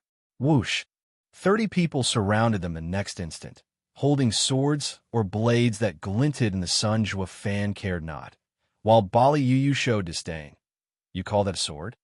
Zhuo Fan, you have some nerve coming here when we still have a score to settle for Mist City. A familiar voice echoed as a man stepped out of the encirclement. Zhuo Fan smirked, cupping his hands. If it isn't young Master Su Jinxing. It's been a while. Don't you give me that. Su Jinxing sneered. You're just looking to get killed, aren't you? In Gambling Town, the Gambling Emperor's turf, we couldn't touch you. But now here you are, in our own lands. You're practically begging for it. Brothers, sword formation. Kill the bastard and take revenge for Elder Lu. Yes. The men pointed their swords at him, and a net shot for the two to cut them down. Bali Yu flashed in front of Zhuo Fan, releasing her power. Thunder echoed as icy lightning sword aura spread everywhere. Boom. Upon contact, a deafening explosion tore the skies. The 30 swords were reduced to splinters, littering the ground. Their users, however, recoiled from the outburst of power and coughed blood. They slammed on the ground. Too wounded to get up, Su Jinxing squinted in shock, his voice shaking. Why you dare raise your hand in the Sword Emperor's land? You'll get yours, mark my words. Once I get my senior uncles, you're dead. And do they represent Sword Emperor Ao Chantian? Zhuo Fan sneered. Brother Jinxing, you have to understand, I'm here on behalf of the demonic emperor to discuss with the Sword Emperor. As the Sword Emperor's disciple, instead of walking us in, you attacked us. It's not just disrespectful to the demonic emperor, but you have disgraced your Sword Emperor. Are his disciples so cocky to find him beneath them? Now you won't even allow his guests to see him? Is he held prisoner in there? Why you? Su Jinxing choked, unable to speak as he sweated buckets. Right, this is undermining authority. It mustn't reach Master's ears, or I'm dead. Whoosh! Another old face showed up then, dressed in white and having an elegant demeanor. Though he had no legs and floated, the elder gave them a dark look, shouting, The Sword Emperor will see you. Thank you. Zhuo Fan leaned and walked ahead. Bali Yu gave the old guy a look and followed Elder Lu. Su Jinxing began, but the man held up a hand. The Sword Emperor will handle everything. The old man led the way with Su Jinxing at his side. The four reached a magnificent hall, with 18 lofty pillars looking like divine swords. Majestic and kingly in the center seat stood an old man with a white beard, a face covered in scars, and a sharp gaze. What strong sword energy. Bali Yu grew grave, clenching her fists. The old man made her feel threatened, in serious danger of dying. Zhuo Fan grinned. Sword Emperor Ao Chantian, we meet after so long. What comes around goes around. With me gone, the second best for 10,000 years finally got the throne. Ha ha ha. Whoosh. A cold wave flashed, and Bali Yu caught a cold blade between her fingers. It was 7 feet long, covered in intricate dragon patterns. The tip was aiming straight for Zhuo Fan's forehead, merely an inch from killing him. That was too close. Bali Yu gasped, knowing it was for Zhuo Fan. She looked back at Sword Emperor on his chair. He stared at her as well, then laughed. Girl, good skills. Who taught you? Family legacy. Bali Yu stared at him with anger in her eyes. What does Senior Sword Emperor mean by this? Elder Lu floated on a seat next to Sword Emperor, looking coldly at the two. Su Jinxing stood at his side. Sword Emperor began. The boy took my junior brother's legs and thinks that being the demonic emperor's representative would absolve him of it. But you're only going to leave this place without your legs. What? Bali Yu glared at him. You want Steward Zhuo's legs? I don't think so. Ha ha ha. You've lost any right the minute you enter my domain. I want his legs and nothing more out of respect for that demonic emperor brat. Or did you think I'd stop there otherwise? The Sword Emperor's power exploded, flashing in the two's faces. His pressure slammed like a mountain, making them gasp as even their yuan qi slowed down. Bali Yu panicked inside. As sweat trickled down, they were far from able to take on the 8 Emperor's power. Chapter 12:17 Three-Way Talk. Chapter 12:17 Three-Way Talk. Proofreader, Papatonks. A deadly bloodthirst enveloped them, like a sea of needles aimed at their heart. Bali Yu was frozen in place by now, while Zhuo Fan took a casual step forward. We came to give you the Nethersea map. The Sword Emperor immediately stopped his relentless pursuit for vengeance, staring hard at Zhuo Fan. What was that? Sword Emperor, we came to give you the Nethersea map. Kill me, and you'll never get the chance again. You think it'll save you? Think again. The Sword Emperor flicked his hand, but then he went back to his throne, barking. What the hell are you up to? Talk already before I lose the little patience I have left. Zhua Fan cupped his hands. Sword Emperor, it's like this. You must have heard by now how the Falcon Emperor and Wraith Emperor are moving. The Demonic Emperor doesn't fear them and only wants to spare the people the needless destruction and pain. Thus he is asking the Sword Emperor to mediate. You can't beat them, so you came crawling to me. Don't you think offering a copy instead of the original is a little insincere? My hands are tied. This is as far as the Demonic Emperor will bargain. Zhua Fan sighed. Seeing as the Sword Emperor rejected the proposal, we shall leave. The two bowed. Wait. The Sword Emperor shouted. Zhua Fan looked back. Anything else I can do for you, Sword Emperor? Use it to cut off your legs, and you may leave with your life. The Sword Emperor pointed at the sword. Bali Yuyu threw on the ground. Bali Yuyu grimaced. Awaiting Zhua Fan's signal, Zhua Fan smiled and sighed. He stared at the sword. Sword Emperor, can I make amends instead? I would rather not go without my legs for the rest of my days. This is what you get for cutting my junior brother's legs. I'm not as gracious as you might think. Sword Emperor, I told you that I can make amends. Just tell me what I have to do, short of cutting my legs. What do you have that's worth my junior brother's legs? At Gambling Town, Senior Liu cut his 2 toes for the Nethersea map. I figured using the same map in exchange for his legs should be worth it.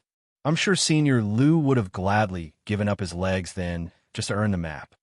The old man eyed the Sword Emperor with a grave look, nodding. The Sword Emperor said, then hand it over. But can you take it from the Demonic Emperor? Not the original, only a copy, if you don't mind.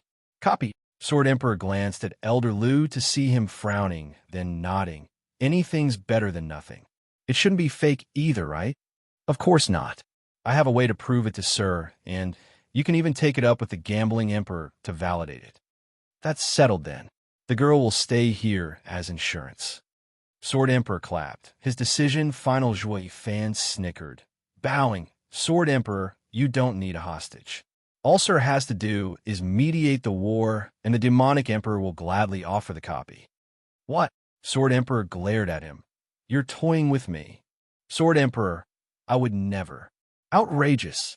I deign letting you make amends by exchanging the Nethersea map copy for your legs, but in the end, you're still dragging the Demonic Emperor into this. How is that making amends? Sword Emperor, please, I'm really doing what I said. Zhua Fan bowed in panic. To be honest, the Demonic Emperor already found an ally, the Ruby Cloud Sex Enchanting Empress. 2 against 2 would be enough to force the enemy emperors to withdraw. The matter with Elder Liu that day weighed heavy on my mind that I insisted on making another copy and having the Sword Emperor for an ally. The Sword Emperor is the head of the 8 emperors, lofty and respected. Your mere presence will smooth things over. However, the Demonic Emperor was disinclined towards this proposal. More copies meant, haha, you understand. So I worked 3 days and 3 nights to get the Demonic Emperor to accept the Sword Emperor as an ally. It's just a matter of mediating, and Sir will get the copy. It's hardly any different from doing nothing, isn't it? Isn't this ample proof of my sincere actions? The Sword Emperor paused, looking at Zhua Fan smile, and said, I can see now how you got a name for yourself in Gambling Town, thanks to that insidiousness and guile. With you by the Demonic Emperor's side, it's like having 100 more Spirit Kings. Sword Emperor, you flatter me. That's no compliment, but reality. The Sword Emperor waved. Fine, you can go. I'll agree with the Demonic Emperor's request. We'll now wait to meet and settle the rest. By the way, bring the Gambling Emperor as well to inspect the map. Zhua Fan bowed. Thank you so much, Sword Emperor. Farewell. Zhua Fan and Bali Yuyu left. The Sword Emperor's face fell. Rotten brat. So cunning that it makes me want to flay him alive, but I can't do nothing to him. Humph. Just a bone-tempering cultivator yet. Bam. The Sword Emperor slammed the table beside him to pieces. Su Jinxing started. Master, we're just going to let him go? Elder Liu's legs. Didn't he say it himself? He made up for it with the Nethersea copy. Elder Liu looked downcast, but isn't that just a simple trade? It is, but in his view, it's making amends, so that's what it is. He also brought up the Ruby Cloud sect to corner us. We could forego the deal, but all we need to do is mediate and we'll get a copy of the Nethersea map. We can't let this easy win pass us by. But we could have still cut his legs. He made no amends, just speaking on behalf of the demonic emperor. A deal is one thing, while retribution is another. Su Jinxing's eyes flashed with cruelty. The Sword Emperor and Elder Lu shook their heads. Ah Sheng, when you meet him again, strike him then and there. Don't ever give him the chance to speak. Why? The moment he does, you'd have lost all reasons to do so. The Sword Emperor sighed. I could have done it first, but lost my chance as he skirted around the Nethersea map, the reason for the deal. With it in play, I lost all reason to deal with him. He represents the demonic emperor. Killing him means no deal when we truly wanted to go through. The kid is bad news, able to save his skin and accomplish the demonic emperor's task. Su Jinxing started, and Elder Lu sighed the debt for his legs would remain on hold for a long time. A month later, Zhuo Fan returned to Devil Mountain. Zhao Chun could hardly wait, questioning the minute he stepped in the hall. Well, how did it go? Those two geezers have been growing restless these past months. They've taken 3 towns already.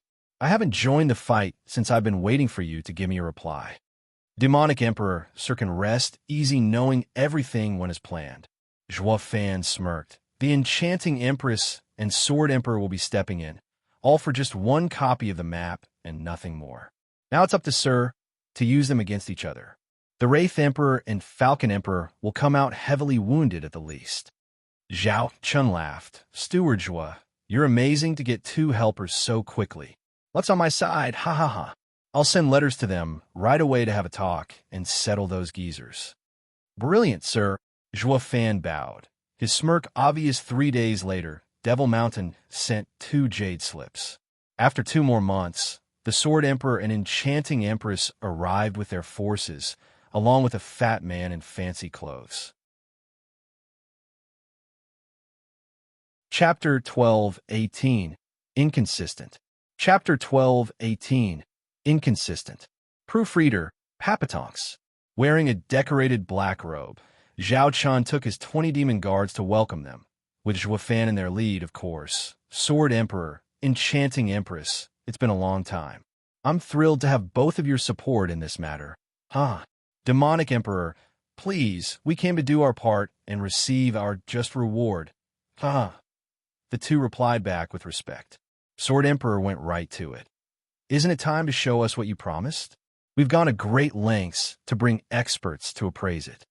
The Sword Emperor made way as he pointed at a fatty behind. Zhao Chun cried, Gambling Emperor, you're here too?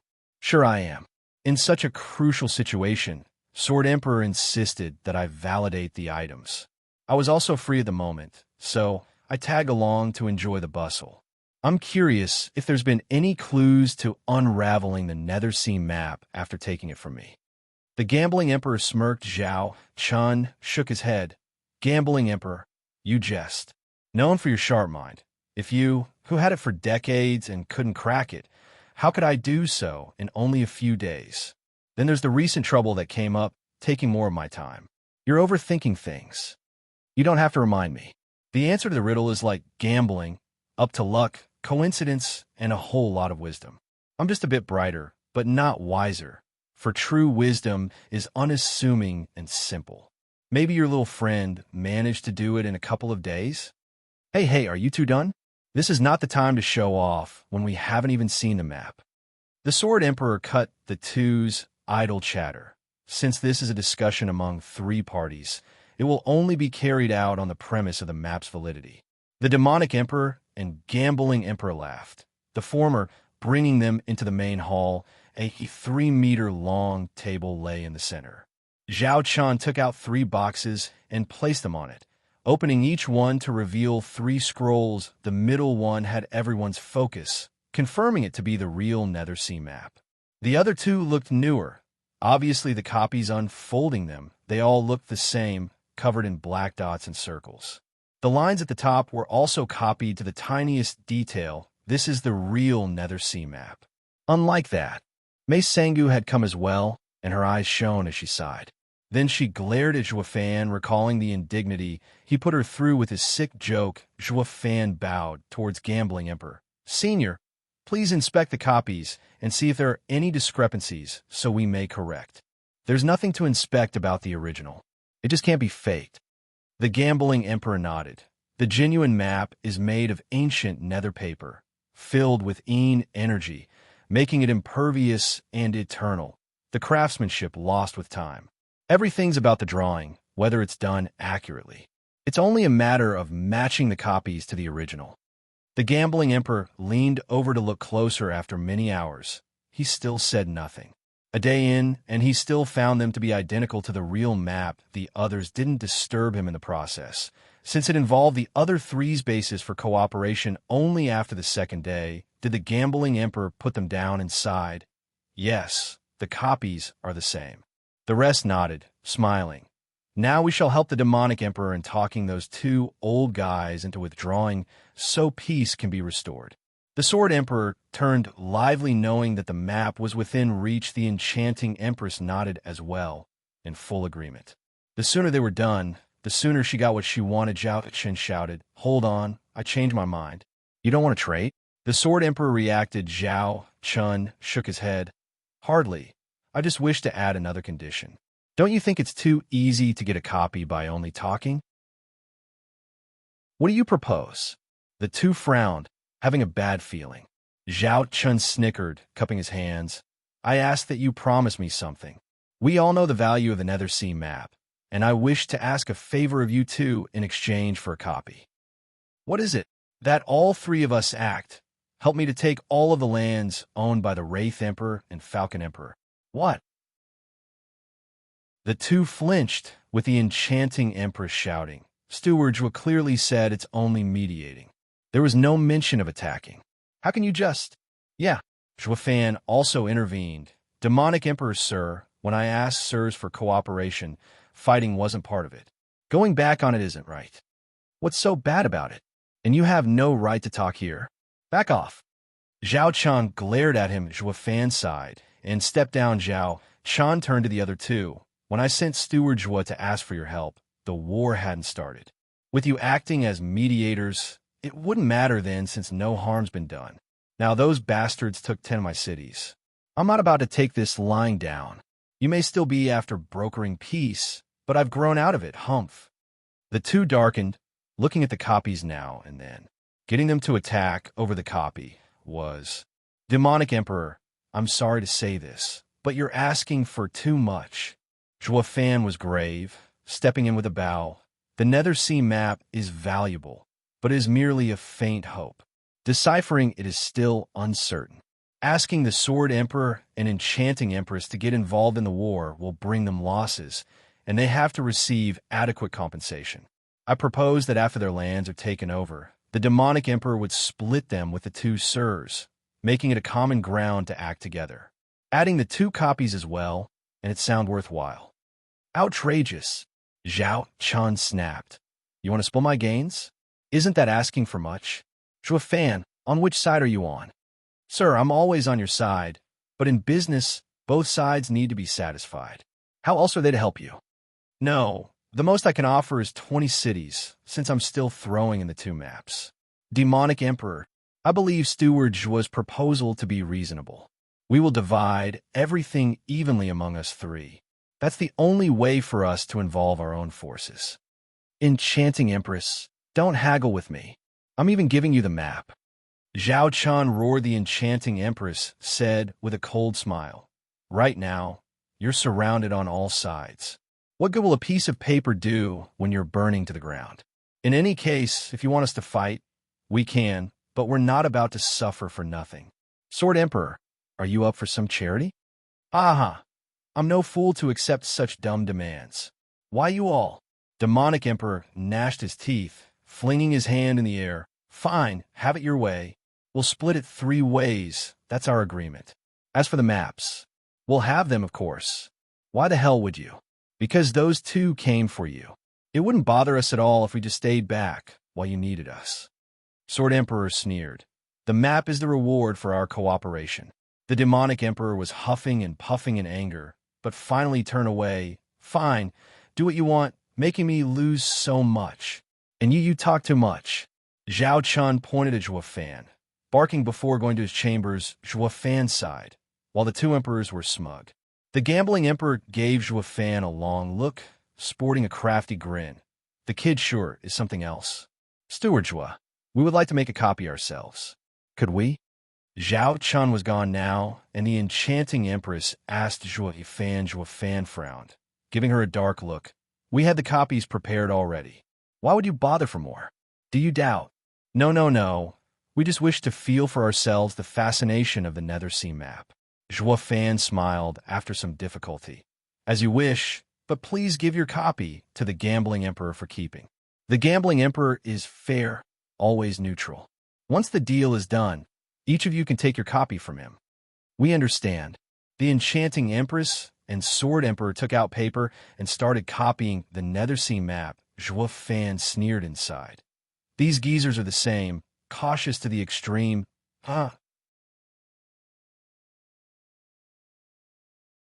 Chapter 1219, 8 Emperor War. Chapter 1219, 8 Emperor War. Proofreader, Papatonks. The Sword Emperor and Enchanting Empress were obsessed with the map at this point, taking their good time, copying it, and then comparing it for good measure.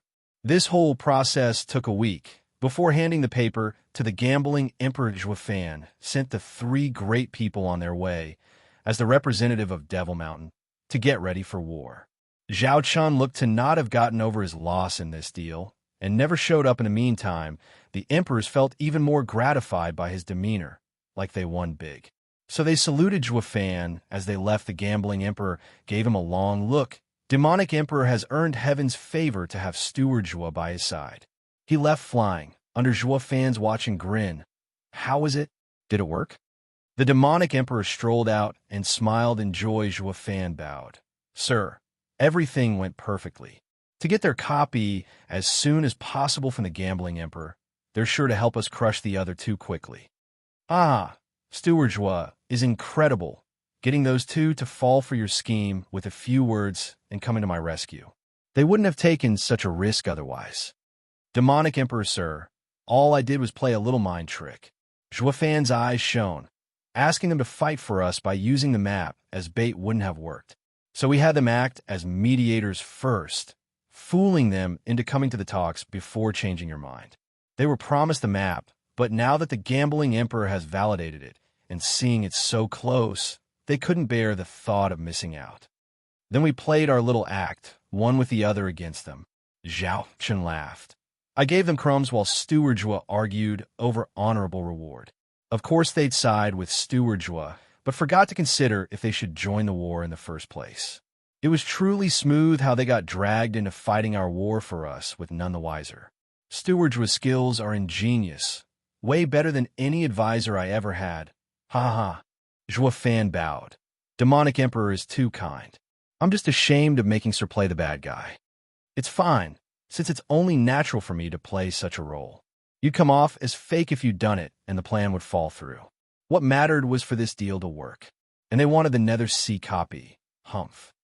Zhao Chun sneered. Zhuo Fan nodded with his own cruel smile. He took out the real map and splashed water over to clean it. They wanted to copy the original, never imagining we'd tampered with it, adding more black circles. They still have a fake in the end. It's all due to Steward Zhuo's clever thinking, anticipating such a situation.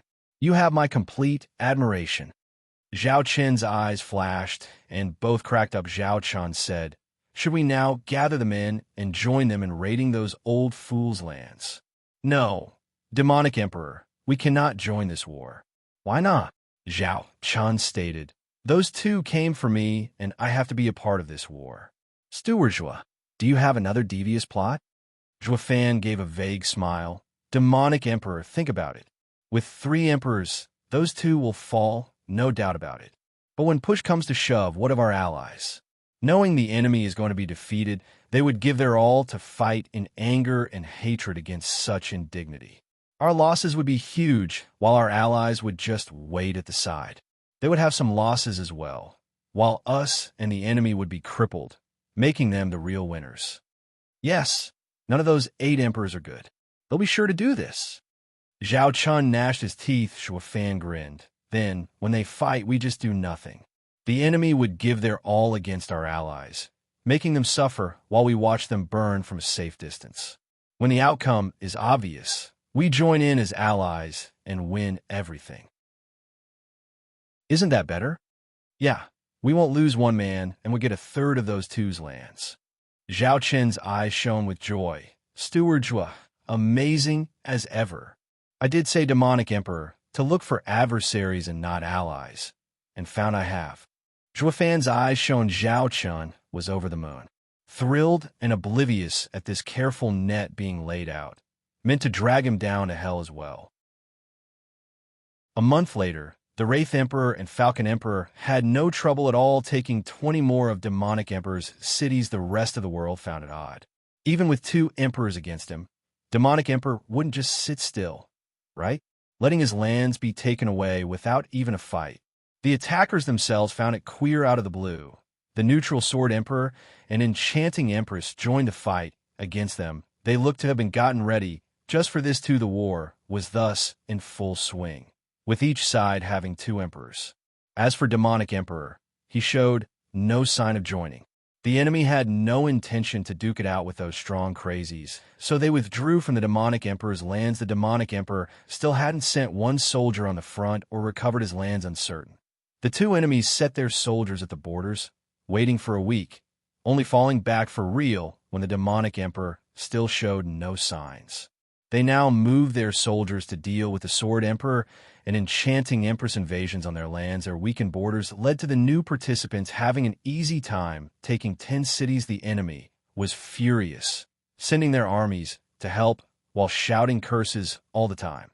We had no beef with you, so why the hell are you ganging up on us? This is absurd. The 2 rushed to counter, making the strong forces of the Sword Emperor and Enchanting Empress suffer losses. Another month passed, and the newcomers took 5 more cities with their relentless assaults. Though losses mounted to 40%, the Sword Emperor and Enchanting Empress felt it and swore on and off because of it. Not the enemy emperors, since they were just defending their lands. Their only gripe was, of course, with the Demonic Emperor. It was his mess to begin with, yet after more than a month, he still sat on his laurels, leaving them forward to enjoy a nice day on a bloody battlefield. The Demonic Emperor had to strike the enemy's heart, and then the war would have been over and done with ages ago. He didn't do that, of course, letting the 4 emperors clash and entwine, making a resolution improbable in the short term. The Demonic Emperor would definitely hang the copy over their heads because of this too, making all the effort till now wasted. So the war went on, with no one to direct it or stop it. Just what Shui Fan wanted emperors. Letting you rulers kill each other is the fastest way to fall. So go ahead, tear each other apart to your heart's content. Shriek. Over the bloody battlefield, with limbs and corpses rotting in the blazing sun, a 2-mile-long bald eagle cast a dark shadow with its huge wings. On its back was a spindly man with sharp eyes. Senior sister, the Falcon Emperor has joined the battle. In a large tent, Mei Sangu rushed to report. 8 emperors frowned. The old man is here? Damn it. A fight among 8 emperors can't be avoided now. The war has to end now if we are to endure. Sangu, take the Ruby Cloud Sect forces 50 miles back so that they do not get affected. Yes. Mei Sangu carried her orders. The Enchanting Empress' eyes flared, and she flew out to face the Falcon Emperor above the Hell's Cape. Old man, you're finally stepping in yourself. I thought you'd wait till the last man to show up. Enchanting Empress, what did I ever do to you to invade my lands? We all work for our greed. You didn't do anything, but I'm entrusted with another's business.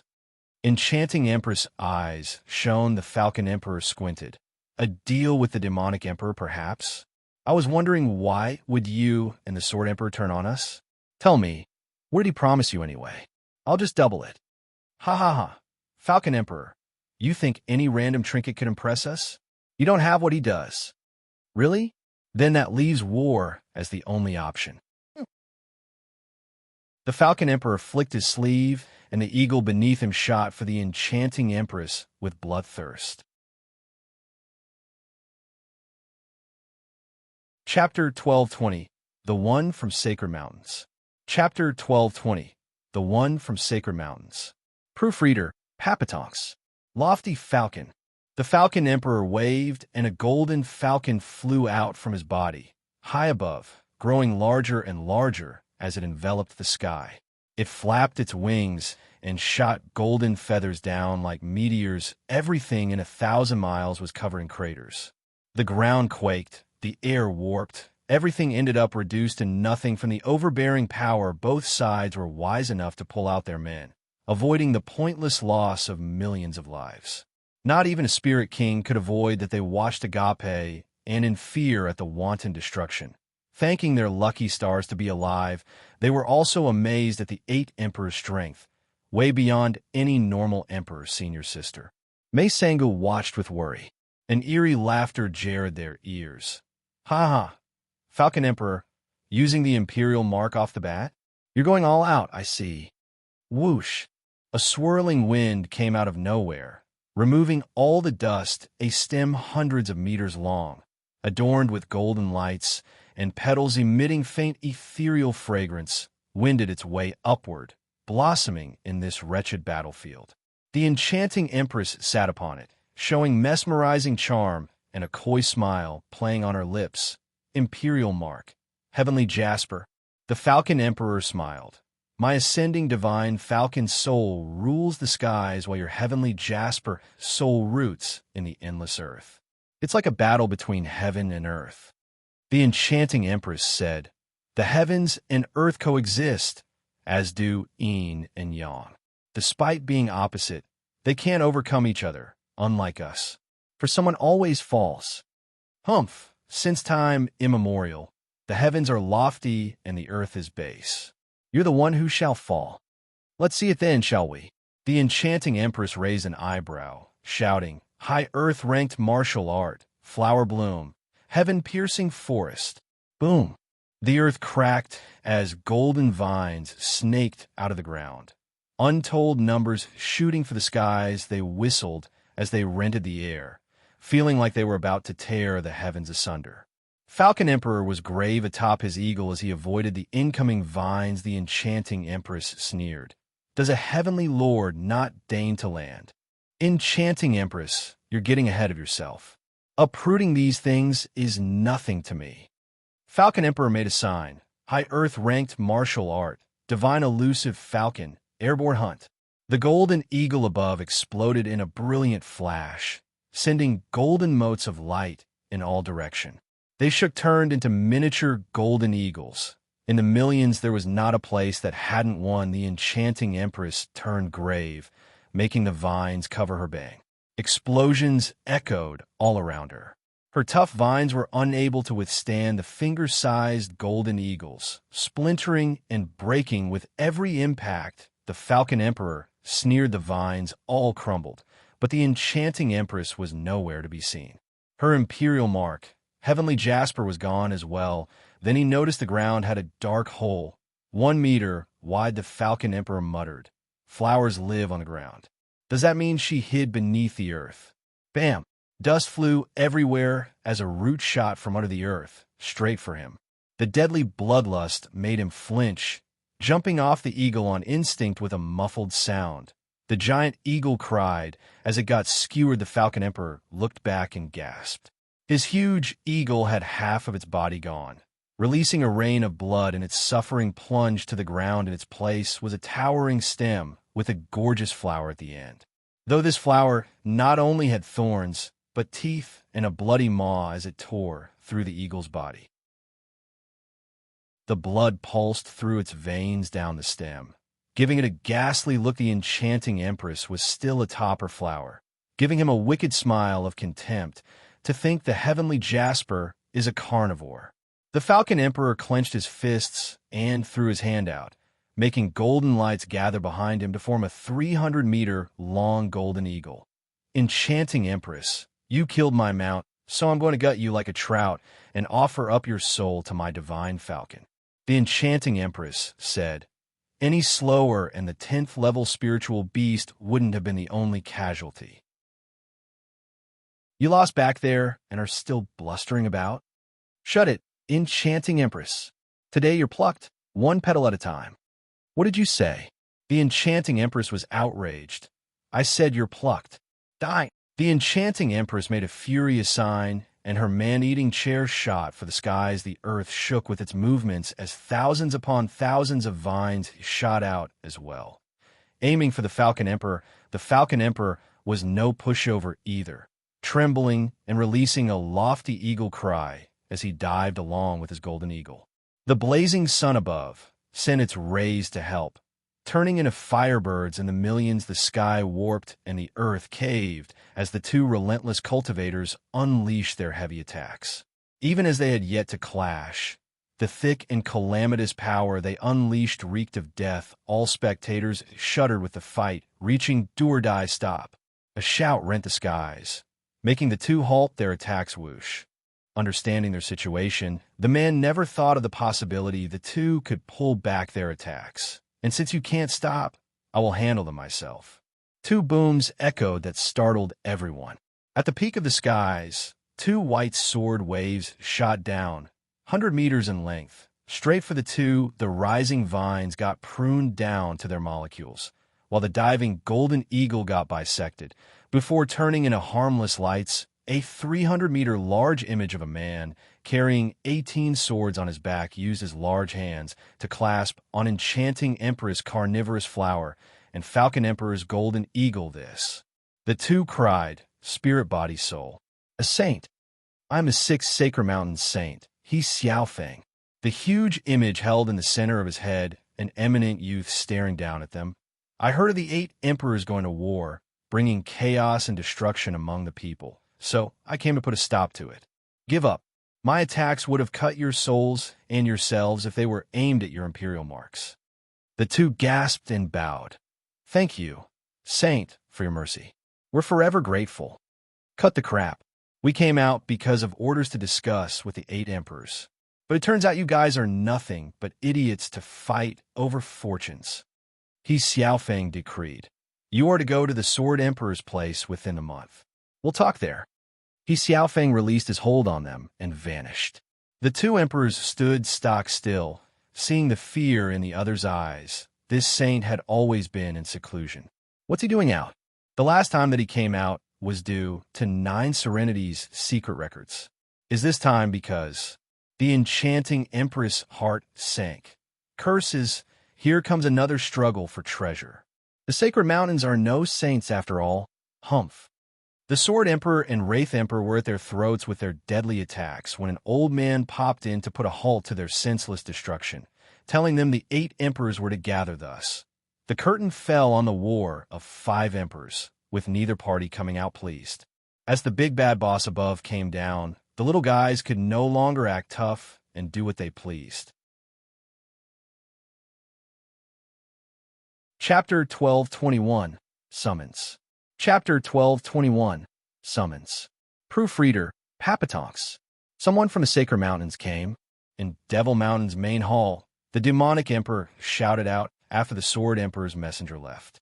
Then his fury exploded, and he smashed a good table to splinters. Damn them all. They just couldn't pick a better timing than right when things were getting heated up. I was just about to charge in and sweep everything, but they just had to butt in and ruin everything. So many losses, yet fricking nothing to show for it. Curse them. Hello, you lost nothing, you dunce. Why the tantrum? It should be the Sword Emperor, Enchanting Empress, and me in particular, who should be raging. It was bad enough it took so much effort to enact such a bloody war, getting everyone to jump in. Now everything went out the window. I'm the one who lost everything here. 7 sacred mountains only ever acts out of need, which means Zhuofan rubbed his chin in thought. Demonic Emperor, sir, news of Nethersea map must have reached them. We'll have to hand the map over. Why the hell would I? Zhao Chun threw his hand. Zhuofan sighed. Yeah, after so much blood and sweat in keeping the original, only to give it all up makes me worthless to sir. However, no matter the value of the map, one's life is far more precious. Zhao Chun shuddered, recalling the lesson of his master dying at a saint's hand because of the 9 Serenity's secret records, and sighed. Master was the boldest of the 8 emperors, and even under the other 7's attacks, still stood undefeated. Only when a saint. Curse those 7 sacred mountains. Zhao Chun raged inside, evident by his ragged breath. His face turning red, Zhua Fan said, "Demonic Emperor, sir, have you cracked the map by chance? It would make giving it up all the more easier." "Crack it? You think you can up and resolve something so abstruse over lunch?" Zhao Chun sighed. "I wouldn't care about giving it up either if I had." Zhua Fan's eyes shone. "An idea struck me that might help." "Oh, Steward Zhua, you saw through it." "I can't say for sure, just that I might know where to start." "That's better than nothing. At least we could try it on a copy we make." Zhao Chun laughed, taking out the map. "Steward Zhua, what's your idea? Tell me." Zhua Fan leaned and pointed out a corner. "I was struck by an idea that this map might be just a star chart." "Steward Zhua, can you read the stars?" "Somewhat. With my low cultivation, I could only invest my time in other areas, lest I was content to remain pariah." Zhua Fan continued. "Sir, look here. These corners seem to resemble star clusters, and this looks just like the night sky. It's just so hard to make it up with all of them, so tight together."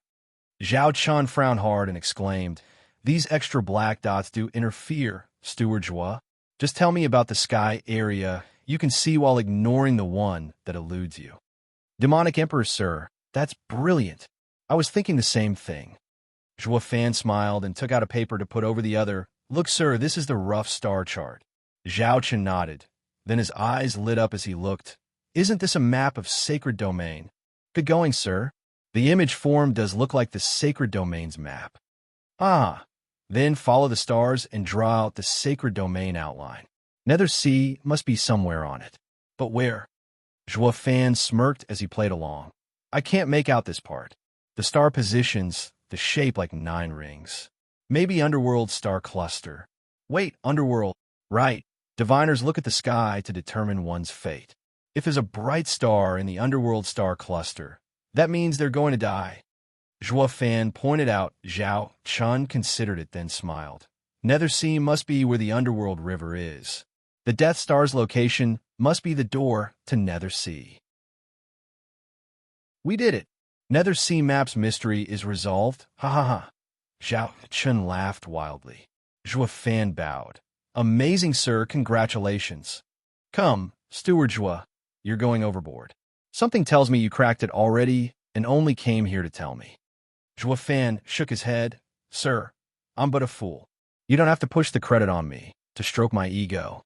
I could never have the heart to cast out such a talented genius like you, Steward Zhua. So don't play the fool with me and suck up to me." Zhao Chun beamed as he put the map in his ring, patting Zhua Fan's shoulder. "Once I get Nether Sovereign's cultivation method and become a saint, no, a sovereign, you'll still be at my side, above everyone else. I won't ever forget your dedication." "Ah, thank you, sovereign." Zhua Fan bowed, snickering inside. "Since you want Nether Sovereign's legacy, by all means take it. Just be sure to take the rest with you, all right, huh?" A month later, the 8 emperors took their closest people to the Sword Emperor's place. Despite being the owner in his home, he didn't feel like one. In his seat sat a youth, He Xiaofeng, and an old man next to him stood with a ruthless glimmer in his eyes, greeting saints. Everyone below bowed. The elders said nothing, with He Xiaofeng speaking, "Rise." "Thank you, saint." The people sat, and He Xiaofeng swept them with his cold eyes. "Where is demonic Emperor Zhao Chun?" "What may I do for you, saint?" Zhao Chun bowed at once. Meek He Xiaofeng demanded, "I heard you have the Nether Sea map. Is this true?" "It is, saint." "Have you resolved its mystery?" "I'm but an oaf, saint." "None of you are worthy of being able to unravel such a treasure anyway." He Xiaofeng sneered, not bothering masking his condescending tone. His voice was soft, yet strict as well. "Give it here." Zhao Chun took out the map and presented it. "Saint, here it is as requested." He Xiaofeng nodded and took it for a closer look with a chuckle. Then he gave it to the old man. "You're not mad about giving it up?" The elder spared it a glance, then asked Zhao Chun. Zhao Chun showed an ingratiating smile. "It has been my only wish to offer the map to Saint. How could I ever be mad? I would have long come to you and offered it, but I feared disturbing Sir's cultivation. Leech. The others wore bright smiles, but thought the same thing in their minds. Cursing his despicable behavior, they were clueless that Zhao Chun had already seen through the map. Good. I'll remember you. The elder looked skeptical as he stared Zhao Chun down. Have you made any copies? I can give it to you to make one, as a memento. Zhao Chun shook his head. Saint Sir, you wound me. Since I offer you the map with all sincerity, I could never do such a thing. My only wish has been to serve Sacred Mountains. All our 8 emperors' duties are to maintain the world for Sacred Mountain, to let Sirs reach higher enlightenment. How could we ever yearn for something like a sovereign's seat of enlightenment?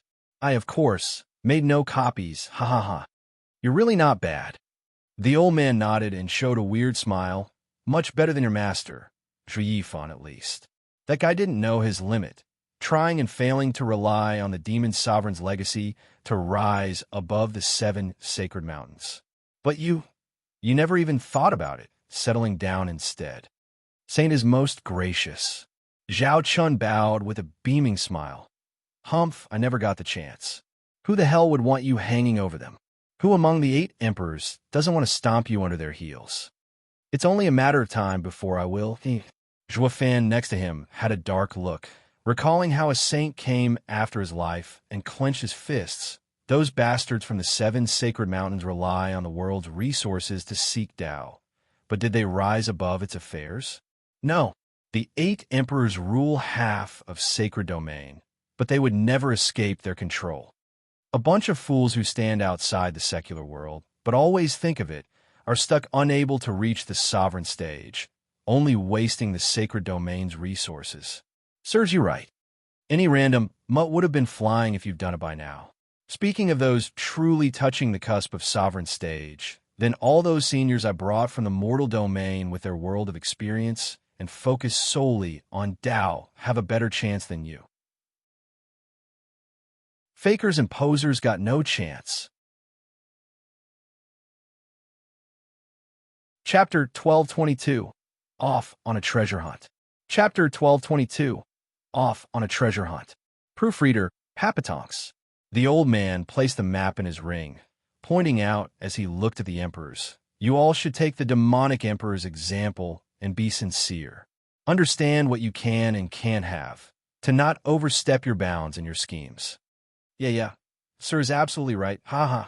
Beaming and bobbing their heads, the enchanting empress and sword emperor felt their hearts sink, reporting, Sir, we happen to get a copy from the demonic emperor, now resting in the gambling emperor's care. We leave it at Sir's discretion. The old man grinned knowingly. The gambling emperor's heart froze and presented the copies with nothing but respect as absolute power demanded. Here are their copies, sir. Right. The old man huffed and took them, giving the papers but a glance as he snickered. You've been the first holder of the Nether Sea map. Is there anything else you would like to add? The gambling emperor offered another white paper. I had made another copy, sir. Gambling emperor, you're the sharpest of the 8 emperors. The Nether Sea map had been with you for so many years, yet not one word went around that you had it. I'm flattered, sir, but I meant not to hide it. It was to research it and find Nether Sea's location, to offer it. The gambling emperor shivered under the old man's stare as he explained himself. But the former cut him off. That's enough. I'm well aware what it's on all of your minds. A word of advice. Don't be too smart for your own good. Your little games are known to sacred mountains. I'd rather avoid having you end up like the demonic emperor of old. The 8 emperors lowered their heads in respect and fear. None could defy the saints. Zhuo Fan squinted and hatred burned inside. The matter is settled. You may go. I and Yi Xiaofeng have matters to discuss. Do keep in mind that there might be some changes among the 8 emperors recently, and you should have an idea about it. The old man's remark had everyone looking grave at the implications. Changes in the 8 emperors. Does he mean someone will replace us? The people bowed and withdrew. Yi Xiaofeng recalled something and shouted, Enchanting Empress, stay. The enchanting empress looked at the rest, as she was the only one left with the 2 saints, bowing. How may I assist you, sir? Enchanting Empress, you're one of the 8 emperors my father groomed. Yi Xiaofeng hooked his finger. Father trusts you the most. What the matter you reported to father 100 years ago? Enchanting Empress smiled and nodded. Sir, Ching Chung is good. Shouldn't you arrange a meeting then? Xiaofeng's eyes shone. You raised a girl for so long, so don't you think it's time for her to come with me to Sacred Mountains? It's too sudden. Perhaps. The ancient records do say her refusal will complicate things. Xiaofeng sighed. My unique position and fear of arousing suspicion prevented me from bringing her into Sacred Mountains from the beginning. It would have been so much easier if we had just grown up together. Enchanting Empress nodded, with the old man smiling. Xiaofeng, don't worry. As the young lord of the sixth sacred mountain, capturing a girl's attention can't be easier. Am I right, Enchanting Empress? Yeah. Enchanting Empress bobbed her head, feeling conflicted. That was before. Now the girl is only getting closer to another man. Maybe no, it should work. That kid is nothing before the lofty young lord of sacred mountains. The seven emperors left the hall and gathered around to brainstorm the reason behind keeping the Enchanting Empress. Sure, they all clashed on an average basis, with even having a war not a month ago. But before Sacred Mountains, they found a common ground to unite them and discuss their situation. What's the Enchanting Empress connection with the two saints? Why do they keep her back every time? Who knows? The Broad has a large circle of friends. When dealing with Zhuo Yifan, we were the only ones who knew about him. Even with our swift speed, somehow the saints got wind of it a bit too fast. Something tells me that she was the one who leaked it. Her? No way. With the coming of a saint, none of US would get anything from the 9 Serenity's secret records. Why would she do something that got her nothing instead? What's the point in bringing up the past? Now it's what matters. Sacred Mountains said they want to reorganize the 8 emperors. We need to consider our course. They went silent as they sighed. Zhuo Fan eavesdropped from the side, glancing at the closed hall's doors. Those rotten broads are with the Sacred Mountains? Regardless of Sacred Mountains' intent for us, we have no power. Rather than shaking our boots over what might come, we should go home, meditate, and clean house. Zhao Chun spoke first, cupping his hands. Goodbye. Zhuo Fan left with him. The others got curious. They knew the demonic emperor to be a powder keg, ready to blow most of the time. So why was he so fine with how things turned out? Peculiar. The gambling emperor watched them go with a glimmer in his eyes. Something must be up. Maybe they don't care about Sacred Mountain's decision? That just can't be. A week later, Zhao Chun was back in his hall on Devil Mountain, alone with Zhuo Fan. Sacred Mountains? Once I find the Nether Sovereign's seat of enlightenment and gain his legacy, there'll be nothing. The age of a sacred domain dominated by Sacred Mountains is over. The time for my rule has come. Zhao Chun said with excitement. Steward Zhuo, gather the men at once, but only the most loyal, to go with me in search of Nether Sea. Zhuo Fan bowed and shook his head. Sir, there's no rush. The saints have yet to leave. They might just be coming for us once we move. Right, Steward Zhuo. With those bastards here, they'll be sure to mess things up. I don't want to end up like my master. Zhao Chun said. Steward Zhuo, when should we act then? We can take our time, since no one can resolve Nether Sea's riddle overnight. Waiting won't change anything. Once the annoyances are gone, we can start then. In the meantime, sir is to be on your best behavior in looking after your lands to raise no suspicion. Right, we'll do as you say. Guard.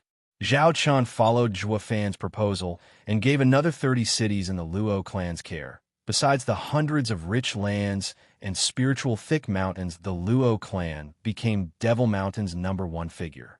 Everyone under the demonic emperor knew that the first demon guard by his side held half of Devil Mountain's power.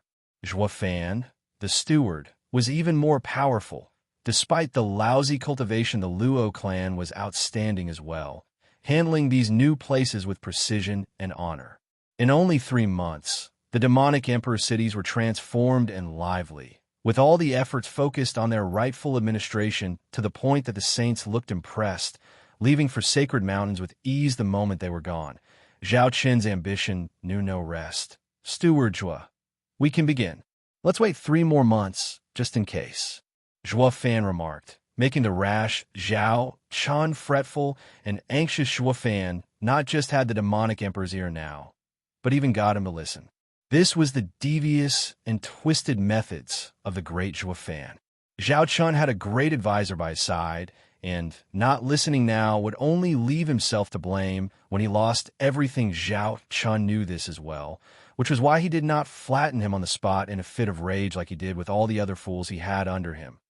Who's the demonic emperor here? You or me?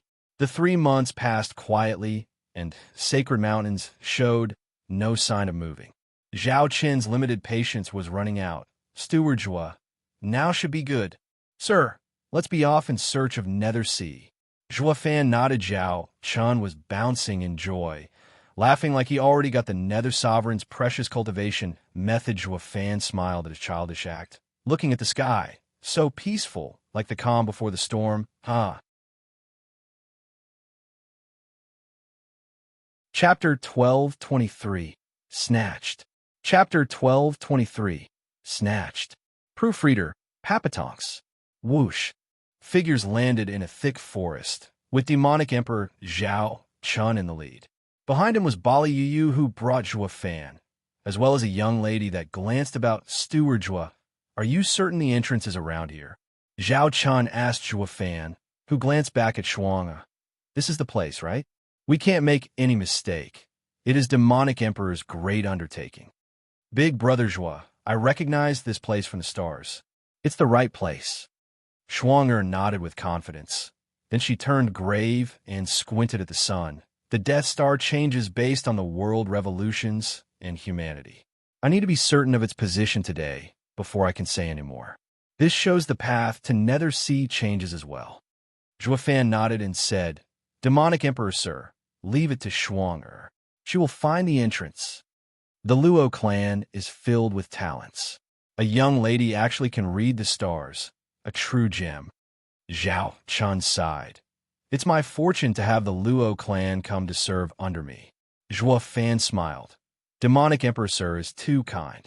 We have nothing but some strange skills from all walks of life. We still need sir's guidance. I only hope that when sir soars, you would remember our efforts today and look after us. It's my only wish. Rest assured that I won't ever forget your devotion. Zhao Chun laughed and stared at Shuanga as she took 2 steps east, 3 steps west. This girl looks to know her stuff, but the wait is killing me. After a long and slow period, Shuanga kept her constant pacing around the forest. As the sun set, she still wore a deep frown. Zhao Chun was tense, thumping with her every step. Can she really do it? With no diviner in his ranks, he could only rely on her. Shuanga lit up and stood firm. Found it. At the 128th degree of the ecliptic, the Death Star's deviation shifts the central palace and changes the world below. This is the place. Shuanga stomped with confidence. Zhuo Fan lit up and came to look. This is the Nether Sea entrance? But how do we get in? Zhao Chun stared down at the grass and asked. Zhuo Fan smiled, taking out hundreds of sacred stones and setting up an array. Every secret path has to be connected to pocket space. This is the ancient piercing cloud array, and by finding the right door, we can link the worlds and open the barrier to travel. Ancient array. Zhao Chun eyed Zhuo Fan. You know them? All are kept by Sacred Mountains. How? Zhuo Fan smirked. Clan legacy, but only a couple and not stockpiled like Sacred Mountains. Sir, let's hurry and open the door. The Nether Sea is right ahead. Zhuo Fan rushed Zhao Chun, egging him on. With Nether Sea, Zhao Chun forewent Zhuo Fan's suspicion. Overtaken by excitement, Zhuo Fan made signs. The gates of the abyss open wide. Spirits and souls stay on the other side for the path of the Nether Sovereign I stride. Follow me, my comrades, with courage as our guide. The array flared to life with blinding lights before a beam of light shot into the sky, connecting with a bright star high above. Shuanga cried. It's the Death Star. This is the way. The Nether Sovereign used the Death Star to seal it. To open it, you must pass through the Death Star as well, then enter the Nether Sea. It's just like the map said. Then I'll go to Nether Sea for Nether Sovereign's cultivation method. Zhao Chun shouted in excitement. It's Providence. Heaven wants me sovereign, ha. A creepy laugher came just as his reached the peak. Ha ha ha, demonic emperor, you really did crack the Nether Sea map. You didn't let me down, waiting for half a year. Who said that? Zhao Chan shouted and grimaced as he looked back at the familiar fat man. Brother demonic emperor, what I couldn't do in decades. You did it in just a year. You have my respect.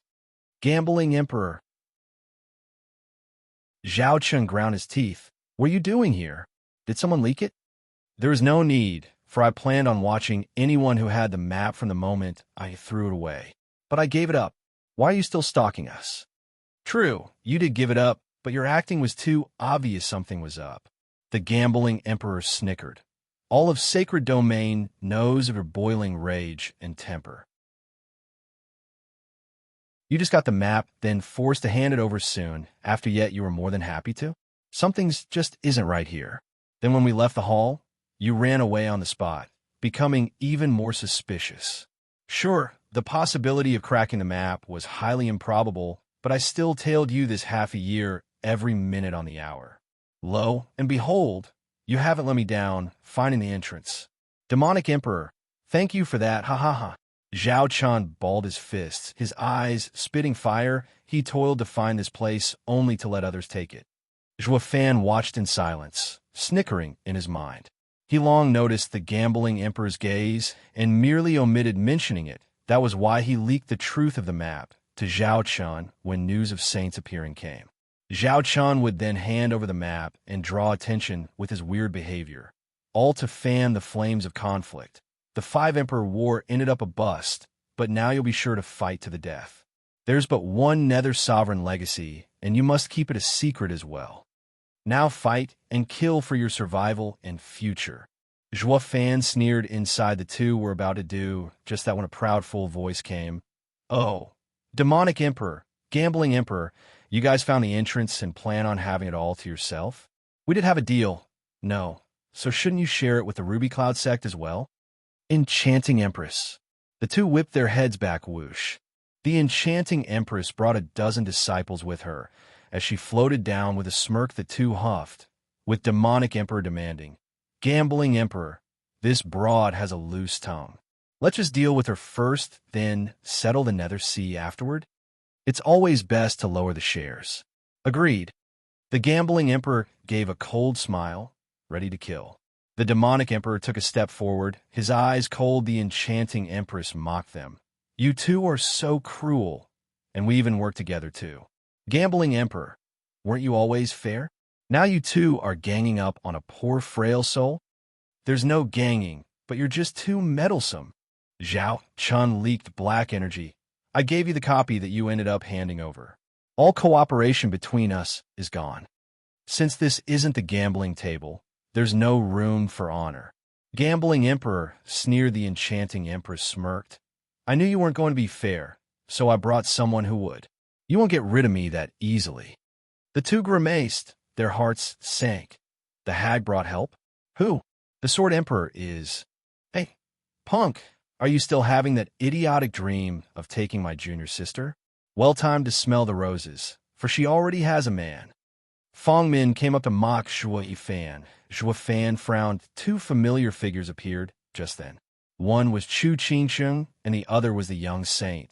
He Xiaofeng, his hand was snaked around Chu Qingqing's waist as he floated down with a grin. Curses, my wife's been snatched after half a year of not seeing each other. Zhua Yifan shuddered. Balling his fists, Zhao Chun and the gambling emperor panicked. Why you didn't return, saint? Chapter 12:24, Death's Entrance. Chapter 12:24, Death's Entrance. Proofreader, Papatonks. Like a match made in heaven, they deigned the world with their presence, as he Xiaofeng sneered. Chu Qingchang looked away, unable to meet Zhua Fan's eyes. He Xiaofeng had her soft hands gripped in a vice, preventing her from moving away. Rotten lowlife. Zhua Fan grimaced, feeling like decking the bastard. But he recalled the bigger picture and reined in his anger. He'd get his chance sooner or later. This isn't over. You don't look too pleased to see me. Haha. The two landed, and he Xiaofeng mocked them as he said, I've been staying over at the Ruby Cloud sect for a few days. finding Miss Ching-chung so charming, I had my senior uncle return. Are you perhaps against my coming? The two bowed at once. Never. Then let's return to the matter at hand, shall we? He Xiaofeng looked at the light pillar. Demonic Emperor, gambling Emperor, who can explain what exactly you're doing here? What is this? Pompous bastard. They had no choice but to bow, with the demonic Emperor beginning. Saint, I found that offering the map to sacred mountains was not enough to show my devotion. Therefore, I spent the last 6 months pondering hard before I found the Nether Sea entrance. I was only thinking of taking the lead and removing any dangers that might appear, paving the way for you. Oh, you cracked it without the map? Demonic Emperor, I tip my hat towards you. He Xiaofeng's tone dripped with sarcasm. Zhao Chun continued. It's because of my deep devotion to sacred mountains, my endless pursuit to work for them that gave me the courage and blessing to help you. My meager mind could have never come up with the solution otherwise. Good boy, Toada. He Xiaofeng sneered. You're the last disciple of your master, no? I never got to see him, but I heard that the demonic emperor of old was arrogant, even against saints. Always so self-important. How did he even get a disciple like you? Zhao Chun winced then shook his head. That's why he died. I want to live, so I would never betray the saint's kindness. The enchanting empress sank in thought, as well, unlike the staunch demonic emperor old. This one had no backbone, becoming someone's dog. But were they any different? They turned into dogs much sooner, perhaps. With only Zhu Yifan remaining firm in his stance, the enchanting empress and gambling emperor lowered their heads. Zhou Fan squinted and sighed, coming back to sacred domain. The only thing he feared was the heavenly sovereign finding him out. His main purpose was to find Qingsheng, but it wasn't his true reason for coming back. Providence worked in mysterious ways. Maybe he had returned only to finish what Zhu Yifan had started. Looking at you so meek, I guess I'll believe you for now. He Xiaofeng sneered at his dog, turning to the light pillar. This is the Nether Sea entrance? How we going? The demonic emperor bowed. We don't know. We've been trying to figure out when Sir came. So, then do you have any idea? The two shook their heads. Gambling emperor proposed. The entrance might be a teleportation array, taking us to Nether Sea. Oh, care to test that theory, gambling emperor? Me? Yes, you. No, Saint. Better leave it to our men, just in case. I told you to go, and you refuse. He Xiaofeng barked. The 8 emperors are the next strongest here, beside me. If you're all right, then I'll be fine. If you're in trouble, I'll be cautious. Curse you, using me as your guinea pig. The gambling emperor's face sank as he resigned himself. He walked to the light. It might be fine, but could also kill him. He still had to go either way. The gambling emperor walked in. With hesitation and anxiety, light enveloped him, and he found everything to be fine. He looked around to find himself in the same place. What's going on here? He Xiaofeng shouted. Gambling emperor, did you find anything? Can you see the way in? No, there's no difference from outside, only a bit stiffer. The gambling emperor shook his head with a frown. Moving his limbs, cracks echoed. Like something snapped, a fading glow then fell from the star above, and then hit his body. The gambling emperor's fine hair turned white just then. His fat body shriveled as wrinkles appeared on his face. The gambling emperor panicked and rushed to leave, but just as he raised a leg, he crumbled to dust. Even his clothes were disintegrated. SSS. Everyone gasped. Even He Xiaofeng, he aged and died in mere moments. Under their very eyes gulp, everyone felt their skin crawl. He Xiaofeng shook as he glared at Zhao Chun. Demonic Emperor, what the hell is this? Are you positive this is the Nether Sea entrance? Saying I am. Passing through must be done through a test, I fear. Zhao Chun looked at Zhuo Fan. Steward Zhuo, what is this? Why did he turn to dust just by stepping in? Zhuo Fan pondered with a grave look. Schwanger lit up and pointed at the star above. It's the Death Star. It would unleash its death energy on any that want to enter the Nether Sea, taking their lives. Because there was so much of it seeping into his bones, he died as if he aged thousands of years, even rotting his bones. Even the entrance has a test. He Xiaofeng nodded and said coldly, The Nether Sovereign's seat of enlightenment must be amazing indeed. Not just anyone can enter. He Xiaofeng took out the original map and recited. In Nether Sea's depth, the endless hell, where lost souls roam, their fate foretold, who dares to tread upon our shore shall be condemned to suffer more, with mortal eyes forever blind. In the abyss their souls confined. This is clearly a warning. No man can step into the Nether Sovereign's seat of enlightenment, lest they die. Even finding the Nether Sea entrance was pointless, since one just dies in the end. Since we can't go in, forget it.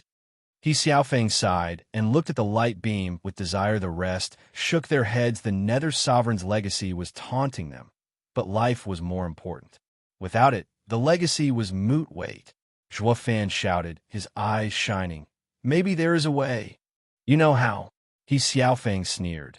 The Nether Sea killed an emperor, and even I don't dare step in. But a puny bone-tempering cultivator has what it takes. Die then, humph. Zhuo Fan smiled. The Nether Sovereign is an ancient sovereign, so not anyone could just enter into his seat of enlightenment. One needs his guidance to pry into the mysteries of the world and enter. His guidance? What is that? He Xiaofeng started. Zhuo Fan pointed at the map. Didn't you just read it? This is a warning for no one to enter. A true warrior does not balk in the face of absolute death. You see it as a warning, while I see it as an invitation. Zhuo Fan grinned. Nether Sovereign showed us the way inside. What? They all stared at Zhuo Fan in disbelief. What does it say that? There's no mention of it at all. Chapter 1225, Roaming Lost Soul. Chapter 1225, Roaming Lost Soul. Proofreader, Papatonks. Zhuo Fan said. The Nether Sovereign said in his guiding poem that lost souls may roam in the Nether Sea, lest they will be destroyed on sight. That's why the gambling emperor had such a grisly death. Everyone nodded. You mean to say only the dead can enter? He Xiaofeng rose an eyebrow. Once you're dead, what's the point? Zhuo Fan shook his head. The Nether Sovereign says that a living body can't enter, or they die. Not that entering means death. The roaming lost soul part means renouncing the flesh so you may drift towards the Nether Sea. Renounce the body? What do you mean? It points at the soul, leaving the body behind so you may enter. Zhuo Fan spoke firmly. Everyone hesitated. That was just too dangerous. A mistake from Zhuo Fan's part meant they would all die. He Xiaofeng was grave as he pointed at Zhuo Fan. Is that your idea? Then go test it. Test it yourself. Bali Yu growled from behind in anger. Zhuo Fan tried to stop her. Zhuo Fan had a cruel smile. Sorry, but one needs to be at ethereal stage at the least to wander as a soul. I'm in the bone-tempering stage and can't do it. Ha ha. Then you go. Hump snapped at Bali Yu. Since you talk too much, you'll go instead. Bali Yu was ready to blow. The only thing keeping her from snapping his neck was that he had power beyond her imagination. Zhuo Fan sighed. Fine, I'll go myself. Yu, stand back. Isn't it impossible for you? I just realized our clan's secret art and can soul drift even at bone-tempering stage. Zhuo Fan showed an evil grin. It's all thanks to the saint's reminder, or I would have completely forgotten about it. He Xiaofeng sneered. Then go already. Use actions to prove your undying gratitude for yours truly. I shall pave Sir's way. Zhuo Fan gnashed his teeth and showed a dark smile. He then sat down to pop out his soul. Bali Yu started. Wait, I'll go instead. No, it's fine. You and Schwanger can wait outside and look after my body. Zhuo Fan spoke and turned to the light pillar with uncertainty. It was just a guess he had about the poem. Nothing more. He either nailed it, or his soul would get nailed. He could only gamble. Any other nobody could have done this job. But the saint was clearly singling him out to get rid of him. Refusing would just give an excuse to kill him since he gambled. Let Providence decide. Let's hope luck's with me, and I don't end up like the gambling emperor. Zhuo Fan grew stern, and he closed his eyes. A faint image floated out of his head. Drifting for the light pillar, the others forgot to breathe while watching him test his theory. If a bone-tempering soul had no trouble passing, then it had to be safe if the soul popped. Then they would just think of another way. Everyone was tense and on edge, some over the outcome, others for Zhua Fan's safety. Chu Qingsheng was worried for Zhua Fan's soul as it ventured near danger. But with Yi Xiaofeng holding her back, she could do nothing. Hurry up and enter. Yi Xiaofeng was impatient from excitement. Even easing Chu Qingsheng's hand, Chu Qingsheng yanked it out his grip and sat down. Another faint image appeared over her head, and she shot for the pillar. Zhua Fan, wait, I'll try. Zhua Fan blinked as an image shot by him into the light. Only then did he realize, Qingsheng, don't. He also went in whoosh. Both of them ended up entering at the same time, causing the enchanting empress to shout, Qingsheng. They were beyond saving now. No one went in after them either, only staring at the light pillar hum. A wave of power shot out as the pillar joined with the heavens. The Death Star shone above, and the two souls inside floated higher towards it. Gone in an instant, the souls survived and teleported. Zhao Chun cheered. Steward Zhua's theory is right. You need to let go of your body to enter the Nether Sea. Ha ha ha. Steward Zhua is a genius indeed to solve this riddle. Now we can venture safely inside the Nether Sea. Bali Yu nodded, relieved she cared not about the Nether Sea, but for Zhua Fan, the enchanting empress, and the girls were excited. Saint, there's no problem, and we can go in. Right? Yi Xiaofeng was thrilled. Then he regarded the demonic emperor's group. Demonic emperor, walk with me. Enchanting empress, you stay behind and look after my body. Ugh, the enchanting empress panicked. But, young master, why let them join you? I also want to go to the Nether Sea. Enchanting empress, Yi Xiaofeng shouted, sending her. You belong to my father, and I trust you the most. The demonic emperor is too devious. I'm taking him along to watch out for his tricks. You stay behind and look after his people and stop them from doing anything. This is the safest solution. Don't betray my father's trust in you. The enchanting empress nodded. Young master thinks of everything. And that's Zhua Fan. Yi Xiaofeng's eyes flashed with murder. You're right. Qingsheng cares for him, running into danger for him. If he survives, it would only hold Qingsheng back. Even if a mere bone-tempering cultivator wants to, I'll take his life inside the Nether Sea. No, the enchanting empress advised. Killing the person Qingsheng cares about, and you may never get her heart. Qingsheng needs to be devoted to you for your plan. I know her heart is more important than her man. I'm not that impulsive. Yi Xiaofeng gave an annoyed wave. Humph, but with the Nether Sea so deadly, he might come upon a little accident. All that remains is for Qingsheng to never find out about it. The enchanting empress nodded. I'll leave it to young master He. Just be sure to hide it. You think I don't know that? Yi Xiaofeng huffed. Then his soul came out before everyone. Demonic emperor, hurry up and join me. Zhao Chun figured out his intent and gave Bali Yu a look to get ready for anything before letting out his soul, and following Yi Xiaofeng, the two entered the light pillar and vanished. The two groups looked after the bodies. Two light pillars shone down and faded to reveal two people, a man and a woman. Looking at herself and finding she was solid, Chu Qingsheng started. We can enter with our bodies? I thought only souls could enter. Did you know my soul is a white lotus? I thought you wouldn't recognize me. We're in bodies, probably because we're in the Nether Sovereign seat of enlightenment. Zhua Fan came before her and sighed. Silly girl, why did you risk yourself for me? If my theory was wrong, you'd have died. Chapter 1226, Crossing the Sea. Chapter 1226, Crossing the Sea. Proofreader, Papatonks. Chu Qingsheng lowered her head, flustered. I wasn't thinking, driven to take on any danger in your stead. As for the consequences, it didn't matter even if I died. Ha ha ha. You haven't changed at all. Hugging her, Zhua Fan rubbed her back with a smile. Chu Qingsheng leaned on his shoulder, her heart content to just lay there in his arms. She then cried with a start, Don't misunderstand. Misunderstand what? Zhua Fan gave her an odd look. Chu Qingsheng turned bashful. That Yi Xiaofeng. I don't know why a saint, having just come to the Ruby Cloud sect, up and started coming on to me. I did tell him that I have someone. Chu Ching Chong stammered, her cheeks growing hotter, and Zhuo Fan teased Chu Ching Chong, just gave a meek nod, but then she turned sad. That guy just keeps coming on strong, ignoring my feelings, even pestering me every day. Like just now, he just wouldn't let me go once he grabbed me, and I just happened to meet you here. So I'm saying not to misunderstand. There's nothing between us. I know.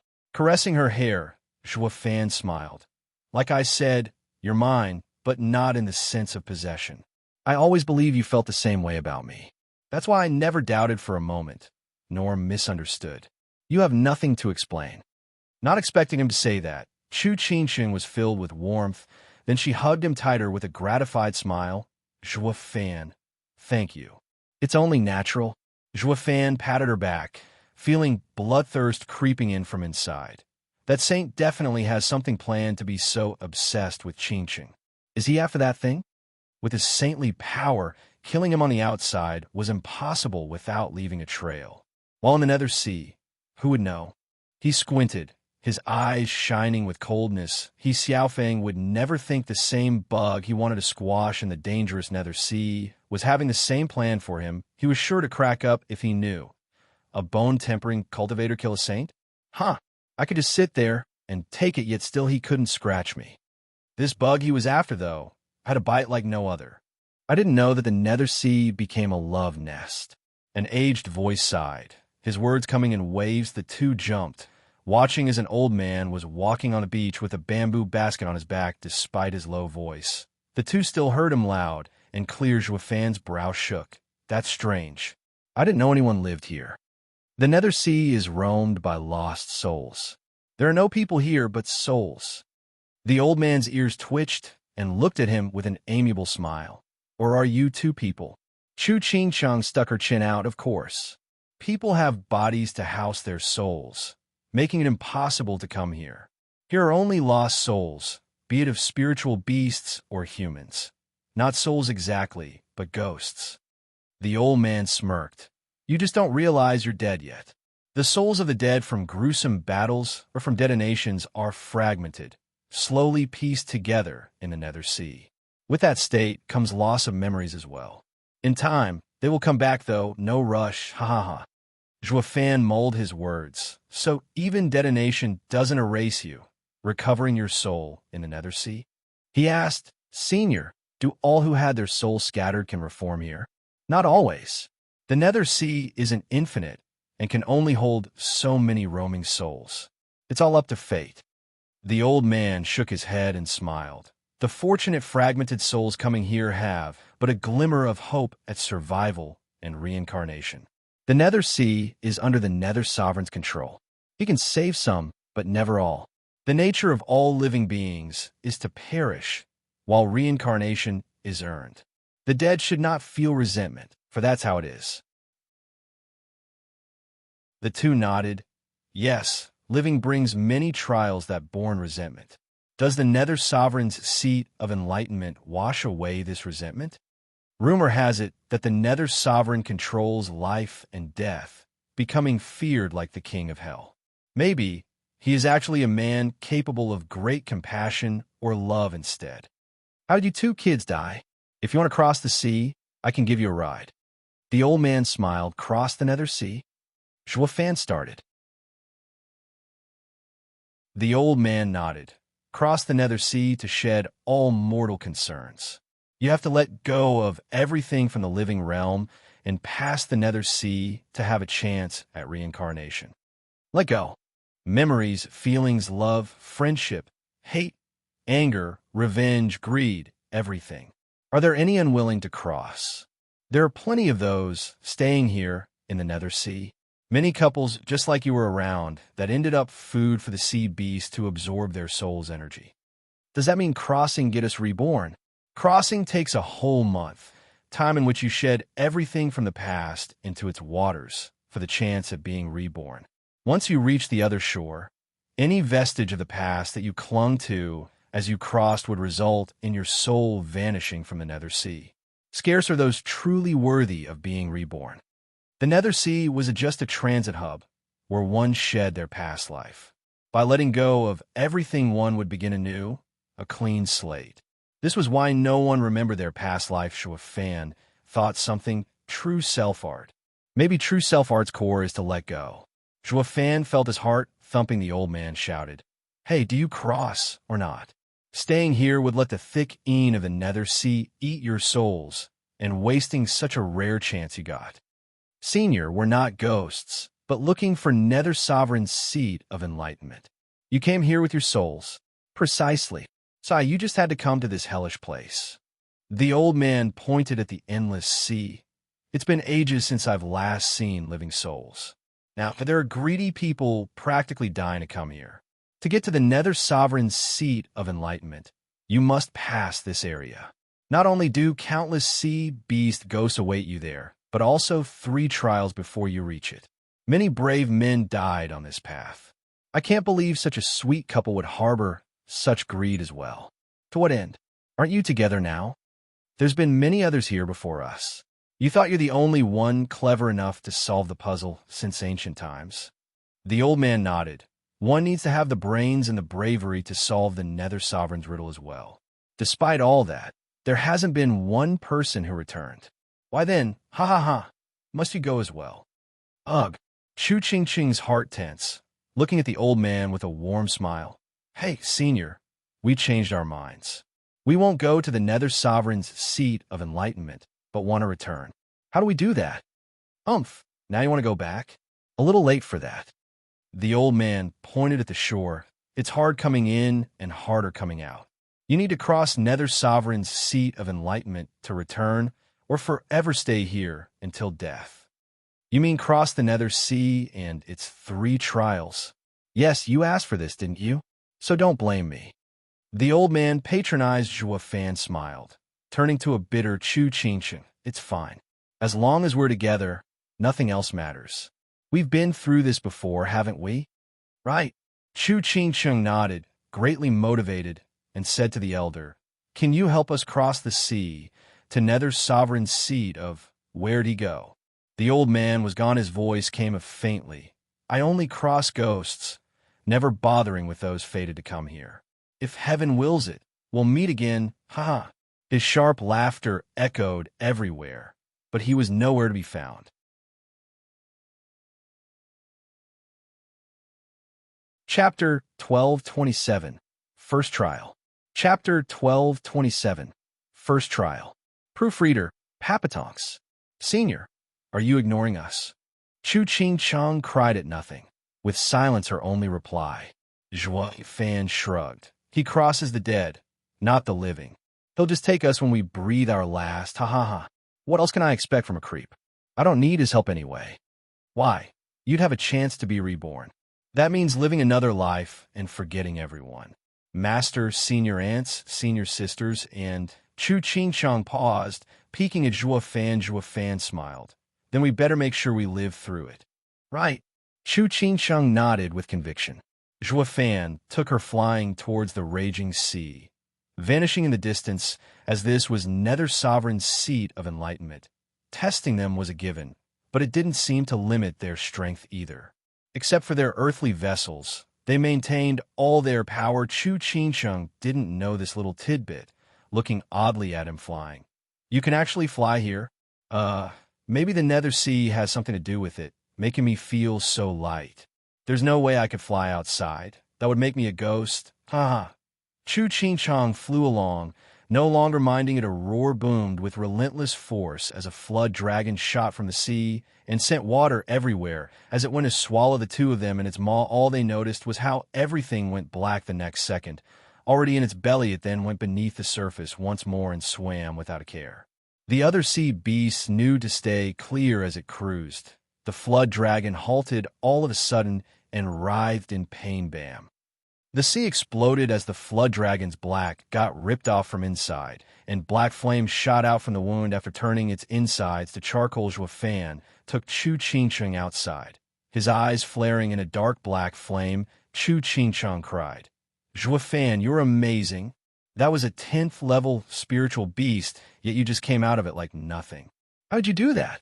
And what was that black fire?" "Maybe turning into a soul made me stronger." Zhua Fan gave a sheepish smile. "I certainly have no clue. Chu Qingsheng gave him a long look, but let it go in the end. Just that this bone-tempering cultivator got stronger and could even fly after coming to the Nether Sea.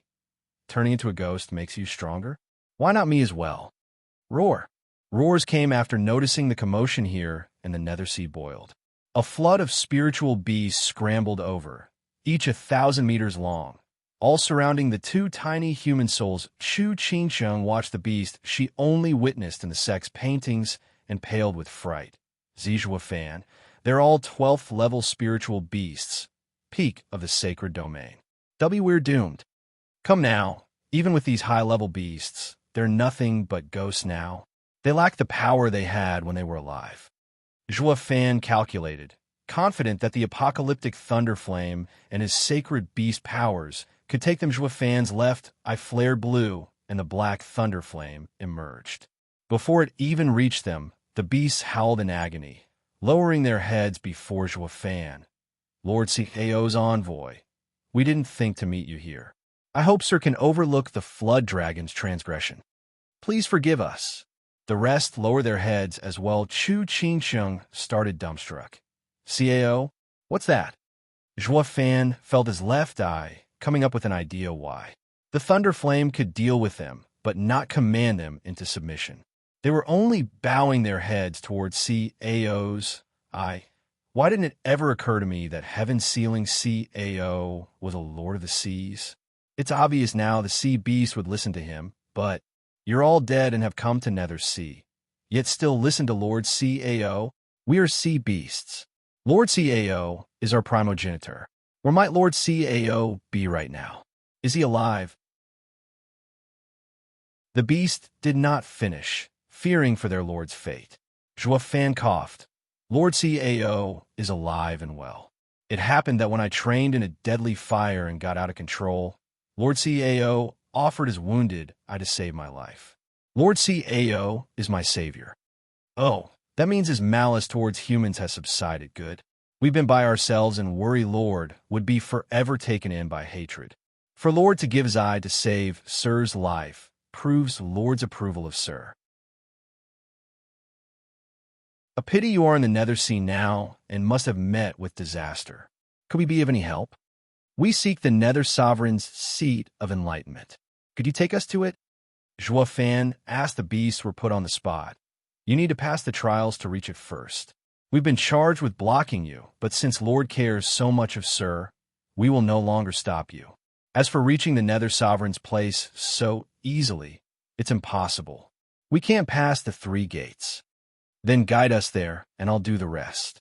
Sir, forgive our presumptuous words, but the Guardians are incredibly strong. Going there is dangerous. I'm a soul now, so how much worse can it get? I either go or die. The beast shared a look and nodded. Then please jump on my back, sir, I'll take you. Much obliged. Zhua Fan smirked and took Chu Qingsheng on the back of the 12th level sea beast. It waded forth like an emperor, with the other beasts acting as its imperial guards. The average beasts had no idea what caused such a group to go out with such ferocity. They made the wise decision to turn tail and scram for their lives. Chu Qingsheng and Zhua Fan stood on the back of the beast, side by side. It was astonishing to see all the beasts around them showing nothing but respect to those 2 humans. She was so startled that she gave Zhua Fan a long look outside. He looked like a bone-tempering cultivator with some status that offered some incredible assistance. Now, however, he looked like the king of the world, which is the real him. Is he more suited as a ghost than a human? An all-powerful king of hell, maybe? Chu Qingsheng was in constant confusion. The clamoring procession of beasts went on. Behind them, an aged figure floated. Everyone has a hard time coming out of the first trial bruised and weary from those sea beast harassment, but this kid had them show the way. Humph, might it be him? An hour later, the couple arrived before a large gate, the 2 pillars a deep red and hundreds of meters tall. They towered inside the sea, yet they still shone in a terrifying glow. The huge sea beast slowed down, turning to them. Sir, we've arrived at the first pass, Tyrant Gate. Oh, Zhua Fan casually jumped off with Chu Qingsheng, looking at the huge gate. Does the test expect us to push it? The sea beast nodded. Yes, Tyrant Gate requires boundless strength to open. Only by opening can you meet the Guardian, and it's the minimum requirement to face him. Many others got stuck before this gate, even saints. SSS. Chu Qingsheng gasped in worry. Don't worry. Those saints had to deal with the sea beast while opening the gate, so of course they couldn't manage. We're safe now and can go all out. Zhuo Fan consoled her and walked up to the gate to give it a push. It creaked but didn't budge. Zhuo Fan nodded. It sure is heavy. I'll need to use everything I have, or I can't even push it a crack. Zhuo Fan closed his eyes and reached out his hands, with his right shining red, to open the gate. Using Qilin power was a must despite his soul. His connection to his body was still there, and he could borrow Qilin's strength, just as he borrowed the apocalyptic thunderflame Eye's fire. Chapter 1228, Guardian. Chapter 1228, Guardian. Proofreader, Papatonks. Outside of the Nether Sea, Zhuo Fan sat cross-legged near a pillar of light. His right hand began to shone a bright red, making the air shimmer around him. The enchanting Empress looked on curiously. Bali Yuyu and Shuang turned grave. It's strange how he keeps swaying and shaking. Did something bad happen inside? Bali Yuyu whispered to Shuang, I'm going in to help. Watch over him. Giving the enchanting Empress a cautious look, Shuang nodded. Bali Yuyu sat down, and a shadow came out of her body, shooting into the pillar and up toward the Nether Sea in a blink. On the seabed of Nether Sea, before the Tyrant Gate, Zhuo Fan's right hand shone a bright red as he slammed his palm on the heavy door with extreme focus. The water churned under the power for 1,000 miles. Waves reached higher and higher, with fierce winds blowing over the sea's surface. Many of the caverns deep below the surface up and crumbled under such magnitude the low sea beasts scattered in fright, running for their lives. The huge gate, however, didn't even budge. Zhuo Fan gave the huge slabs of stone a look, and his eyes hardened. Setting into a stance, his right shone even stronger as he gave his all. Even on the bottom of the icy Nether Sea, he was actually sweating despite his efforts. The gate would not open. Not even a cracked Chu Qingsheng was restless, wanting to lend a hand. But her frail body, even in Genesis stage, was like a feather against such a mountain of Raku. Zhuo Fan was spent, huffing hard as he gave up opening it. Wiping his brow, he said, Never mind, with the gate so thick, strength just isn't enough to move it. What do we do now? Chu Qingsheng asked Zhuo Fan. Since we can't even pass the first trial, do we go back? Zhuo Fan grinned. The Nether Sovereign set up this trial, but since opening won't work, avoiding the problem altogether should do the trick. Trick? Yeah. Zhuo Fan smirked, staring at the huge gate. His right eye shone with black flames, apocalyptic thunderflame eye. Boom! With a huge explosion, black flame shot at the huge gate and burned a 2-meter-tall hole in it. Like a mouse making its own way in another's home, the sea beast started and looked at Zhuo Fan with amazement. Lord C.A.O. chose an outstanding human. This gate has never been opened, until now. But what will the Guardian think of this method? A 12th level sea beast sighed, speaking earnestly. Sir, inside is the Guardian. You're the first person to see him. Best of luck. Thank you. Zhuo Fan cupped his hands at the spiritual beasts. Taking the stumped Chu Qingsheng's hand and going inside, the spiritual beasts got rowdy as they left. Shouldn't the first gate be pushed open to pass it? Will this method work? Regardless of fairness, it's up to the Guardian to decide. The leading spiritual beast sighed. I just can't believe someone can actually make a hole in it. Is it that ridiculously easy to break? Well, I reached it. I slammed into it until I was battered, yet still couldn't even crack it. Now, haha. Lord CAO's envoy is truly amazing. The other spiritual beasts bobbed their heads. Their admiration was short, for a howl came from the burned hole. You have some nerve making a hole in my gate. You broke the rules, and now you shall pay. Ugh, the spiritual beasts looked worried. Guess it wasn't fair after all. Sir, we'll have an even harder time passing through here now. In an empty and large hall, the only decoration was a rotten chair. A scowling and built man sat on it, looking to be in his 40s, having a beard and mustache. His deep eyes were filled with wrath as he snapped at the two people in front. Chu Qingsheng jumped in fright, with Zhuo Fan cupping his hands. "Senior, we've come to pass the trial, but not for the Nether Sovereign's treasures or legacy, only to live. You have your problem, and I have my solution. By passing that gate, and reaching you means being halfway to solving it. Why do the means matter? I don't want to care either. If you had done it in a more honorable way, then passing me would have been easier." Then the large man showed a vague smile. "Only you did it through a trick, making passing me as well that much harder. Sometimes, using tricks to solve your problems is the worst choice, especially in serious matters.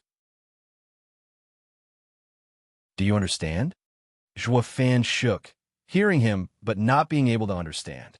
So he cupped his hand again. "Senior, how then are we to pass you? Beat me? What?" The big man snickered at the two. "If you had pushed the gate open, beating me would have been easy, while now, huh? What about now?" Zhuo Fan shouted. "Enlighten me, senior." Zhuo Fan shot for him, on the offensive, with his Qilin arm shining brightly only to find himself flung back, repelled by some force, flipping through the air many times. The big man still sat on a chair with a taunting gaze, two fingers outstretched. How is this possible? Zhuo Fan was shocked, and his heart sank. His attack was a mere test, which was why he used the Qilin arm and not the other killing moves or sneak attacks. This test had him floored. He knew the might of his arm very well, with even a saint wanting to avoid such raw power. This man, however, merely flicked him. What made it worse was he felt nothing else than strength. Zhuo Fan grew grave, calculating how to overcome this difficult opponent. Whoosh. Chu Qingcheng flashed before the big man, slapping at his chest with her cold attack. "Qingcheng, don't!" Zhuo Fan shouted. "You're no match. Don't irritate him."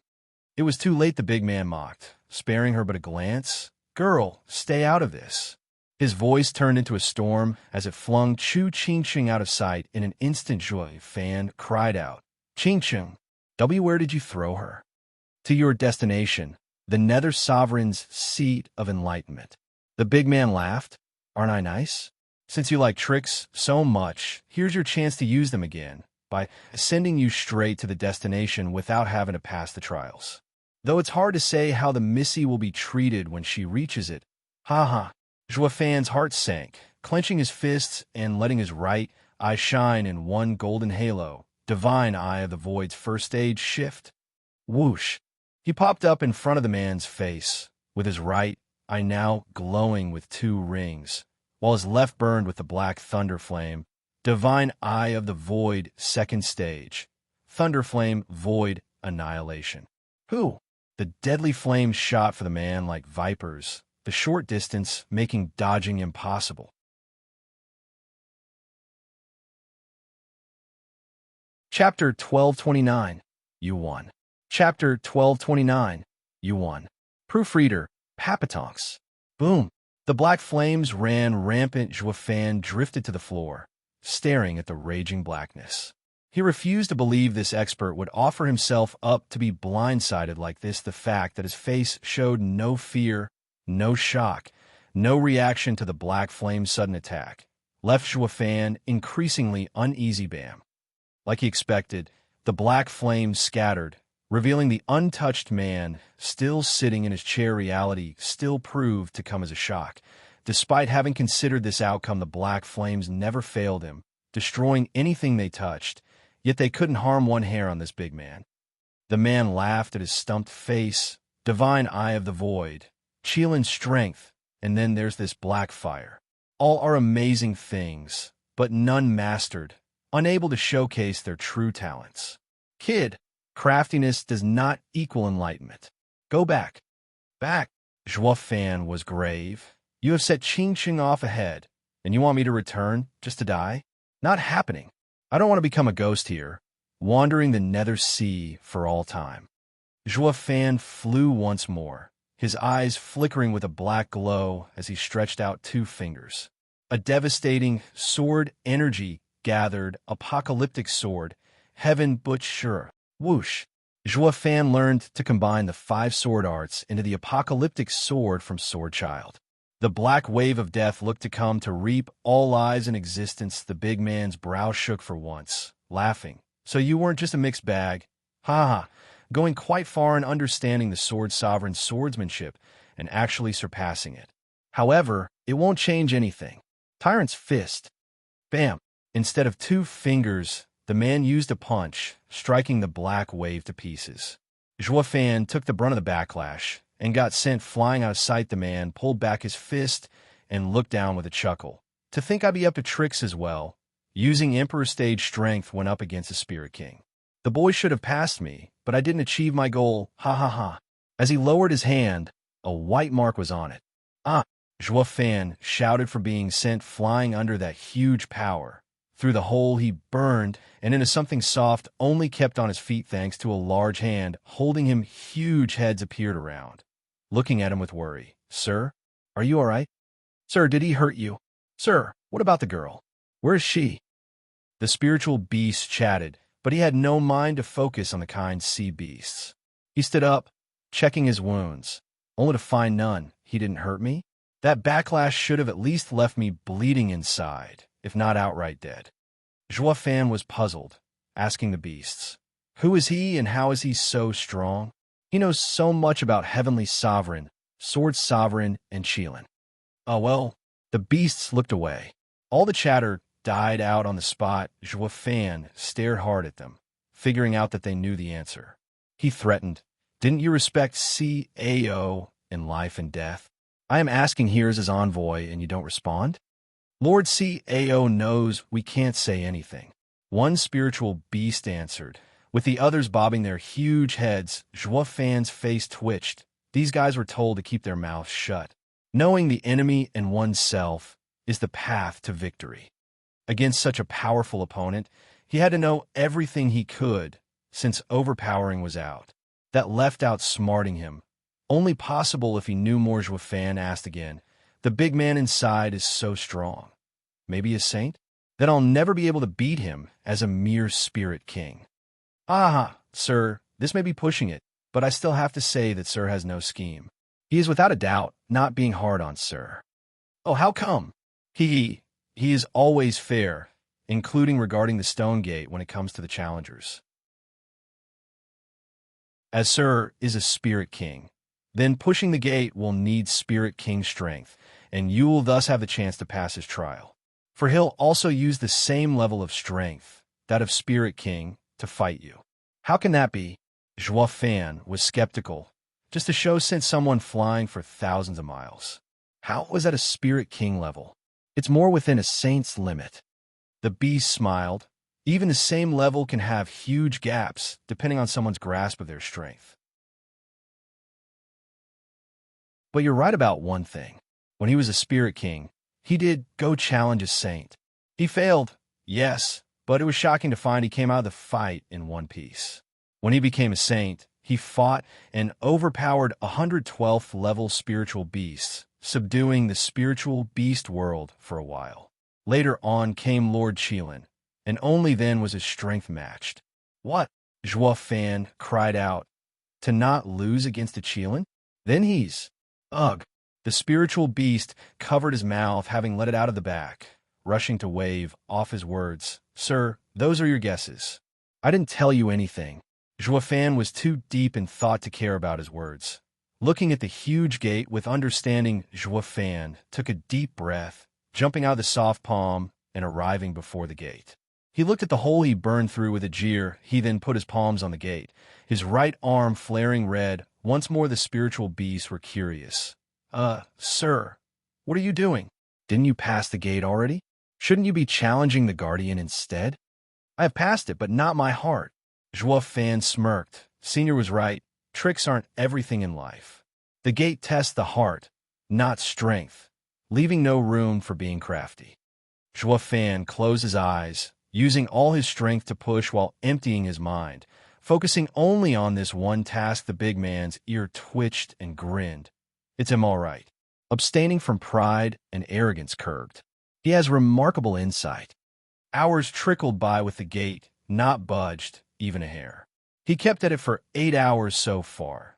Not relaxing a moment, his eyes closed, and with a body soaked in sweat, the spiritual beast audience looked dumbly, looking at the gate and the man like they were one with how neither showed any movement.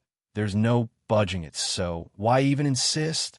Besides, the longer you're at it, the weaker you become, especially without resting. They wanted to advise him against it, but Juofan's eyes never opened, so the spiritual beasts gave up Bam. Then, the sudden noise had the spiritual beasts jump in fright. They gawked as the huge gate rumbled. With dust falling from it, the beasts turned to Juofan to find the red glow on his arm weakened, yet his eyes closed.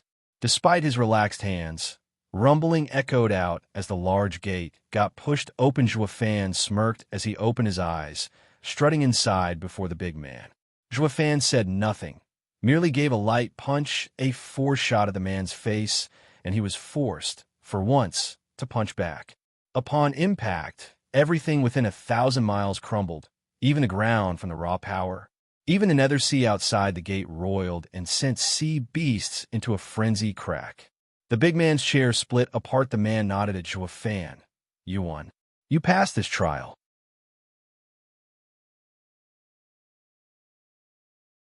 Chapter 12:30, Second Trial.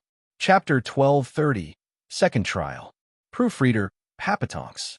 Thank you, Senior, for your guidance. Juofan bowed to the big man.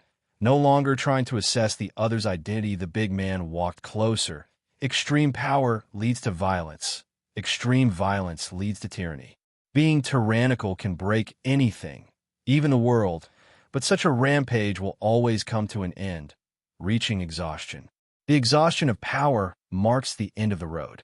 Thus, the source of all tyranny is tranquility, calm as water and relentless like a storm when in action. Once the unrest passes, peace is restored.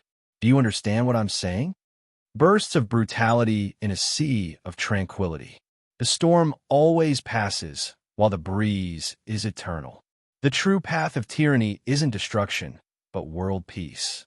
Juofan nodded. The big man laughed. Indeed, one's insight is always better than the ramblings of an old man. This is the proof you passed the trial. Go. The big man touched Juofan's forehead with 2 fingers. A prismatic glow flashing for a blink. Juofan shuddered. His mind empty as all the insights made his heart grow once more. Senior, which way is the second trial? Juofan stilled himself and asked. The big man smirked, grabbed his shoulder and threw him. Allow me, huh? Whoosh. Ah. As Juofan's wailing faded in the distance, the big man nodded. Just as an old man appeared behind, he was the same old guy Juofan met on the nether seashore. The demon transformation art didn't reject it. He has only begun stepping on the path of tyranny, but he did receive it. The big man sighed. The old man nodded. This way, our plan is finally showing hope. Boom! A huge explosion happened above the nether sea, causing it to roil. The two exchanged a glance and turned grave. A heavenly sovereign. In the gloom of the seabed, something smashed into a 2-meter-tall wooden gate, turning it into splinters. Where am I? Juofan stood up, dusting himself off, and looked at his surroundings. Who?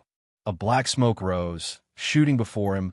After all these eons, I finally get to see someone reaching the second trial, huh? Juofan jumped in fright, putting 100 meters between them. Looking back, he only saw Black Mist. Senior. Are you the second guardian? Thinking he was renowned as well, Juofan gave a deep bow, sizing the hidden figure and the ruined gate. That's the second trial's gate? Did I just cross it? The Black Mist cackled. Hi, of course. What else would you call smashing straight through the gate? What next, Senior? How do I pass the trial? Beat me, just like the first trial? Juofan shouted. The black energy mocked. I'm not so honest and kind like that yokel to give you a warm-up. I'm more blunt. In this trial, your life's at stake. You either pass or be buried here. Juofan shuddered in shock, having passed the first trial. He knew the Guardians were great men. The big man had no intention of killing him, instead guiding him on a new path. This man, however, went straight to a death match. I know nothing about him. How do I win? Senior, are there any rules? Will you stay as Spirit King when fighting? Ha ha ha. You're overthinking things. I'm not as chatty as that yokel, going all out. Ha ha, take this. Whoosh. The black mist turned into an arrow and shot for Fan. It caught him by surprise and pierced through him. Black mist began seeping out of him. With a black figure leaning on his back, Fan was utterly confused, but just to be safe, he jumped away from that man. What he saw from afar made him gasp, "Why you?" Yes, I'm you." The shadow turned around as well, showing Fan a familiar face. The shadow turned into another him, copying not just the features, but mannerism as well. Fan felt he was looking in the mirror. Fan smirked. "Senior, what is this?"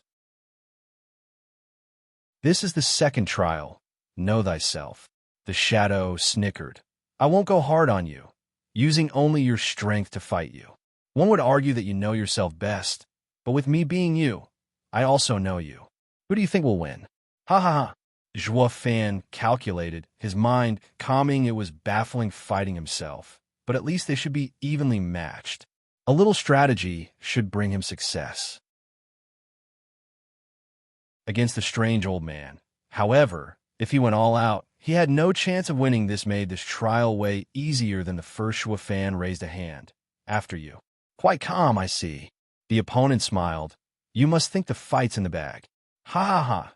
"Well, I say that everyone ends up losing to themselves. Throughout life, no matter the strength one has, their true opponent is no one but themselves." The man's eyes shone and waved a finger at Fan. "Apocalyptic sword." Whoosh. A black sword wave shot straight for Fan. Fan panicked. "He copied my skills too?"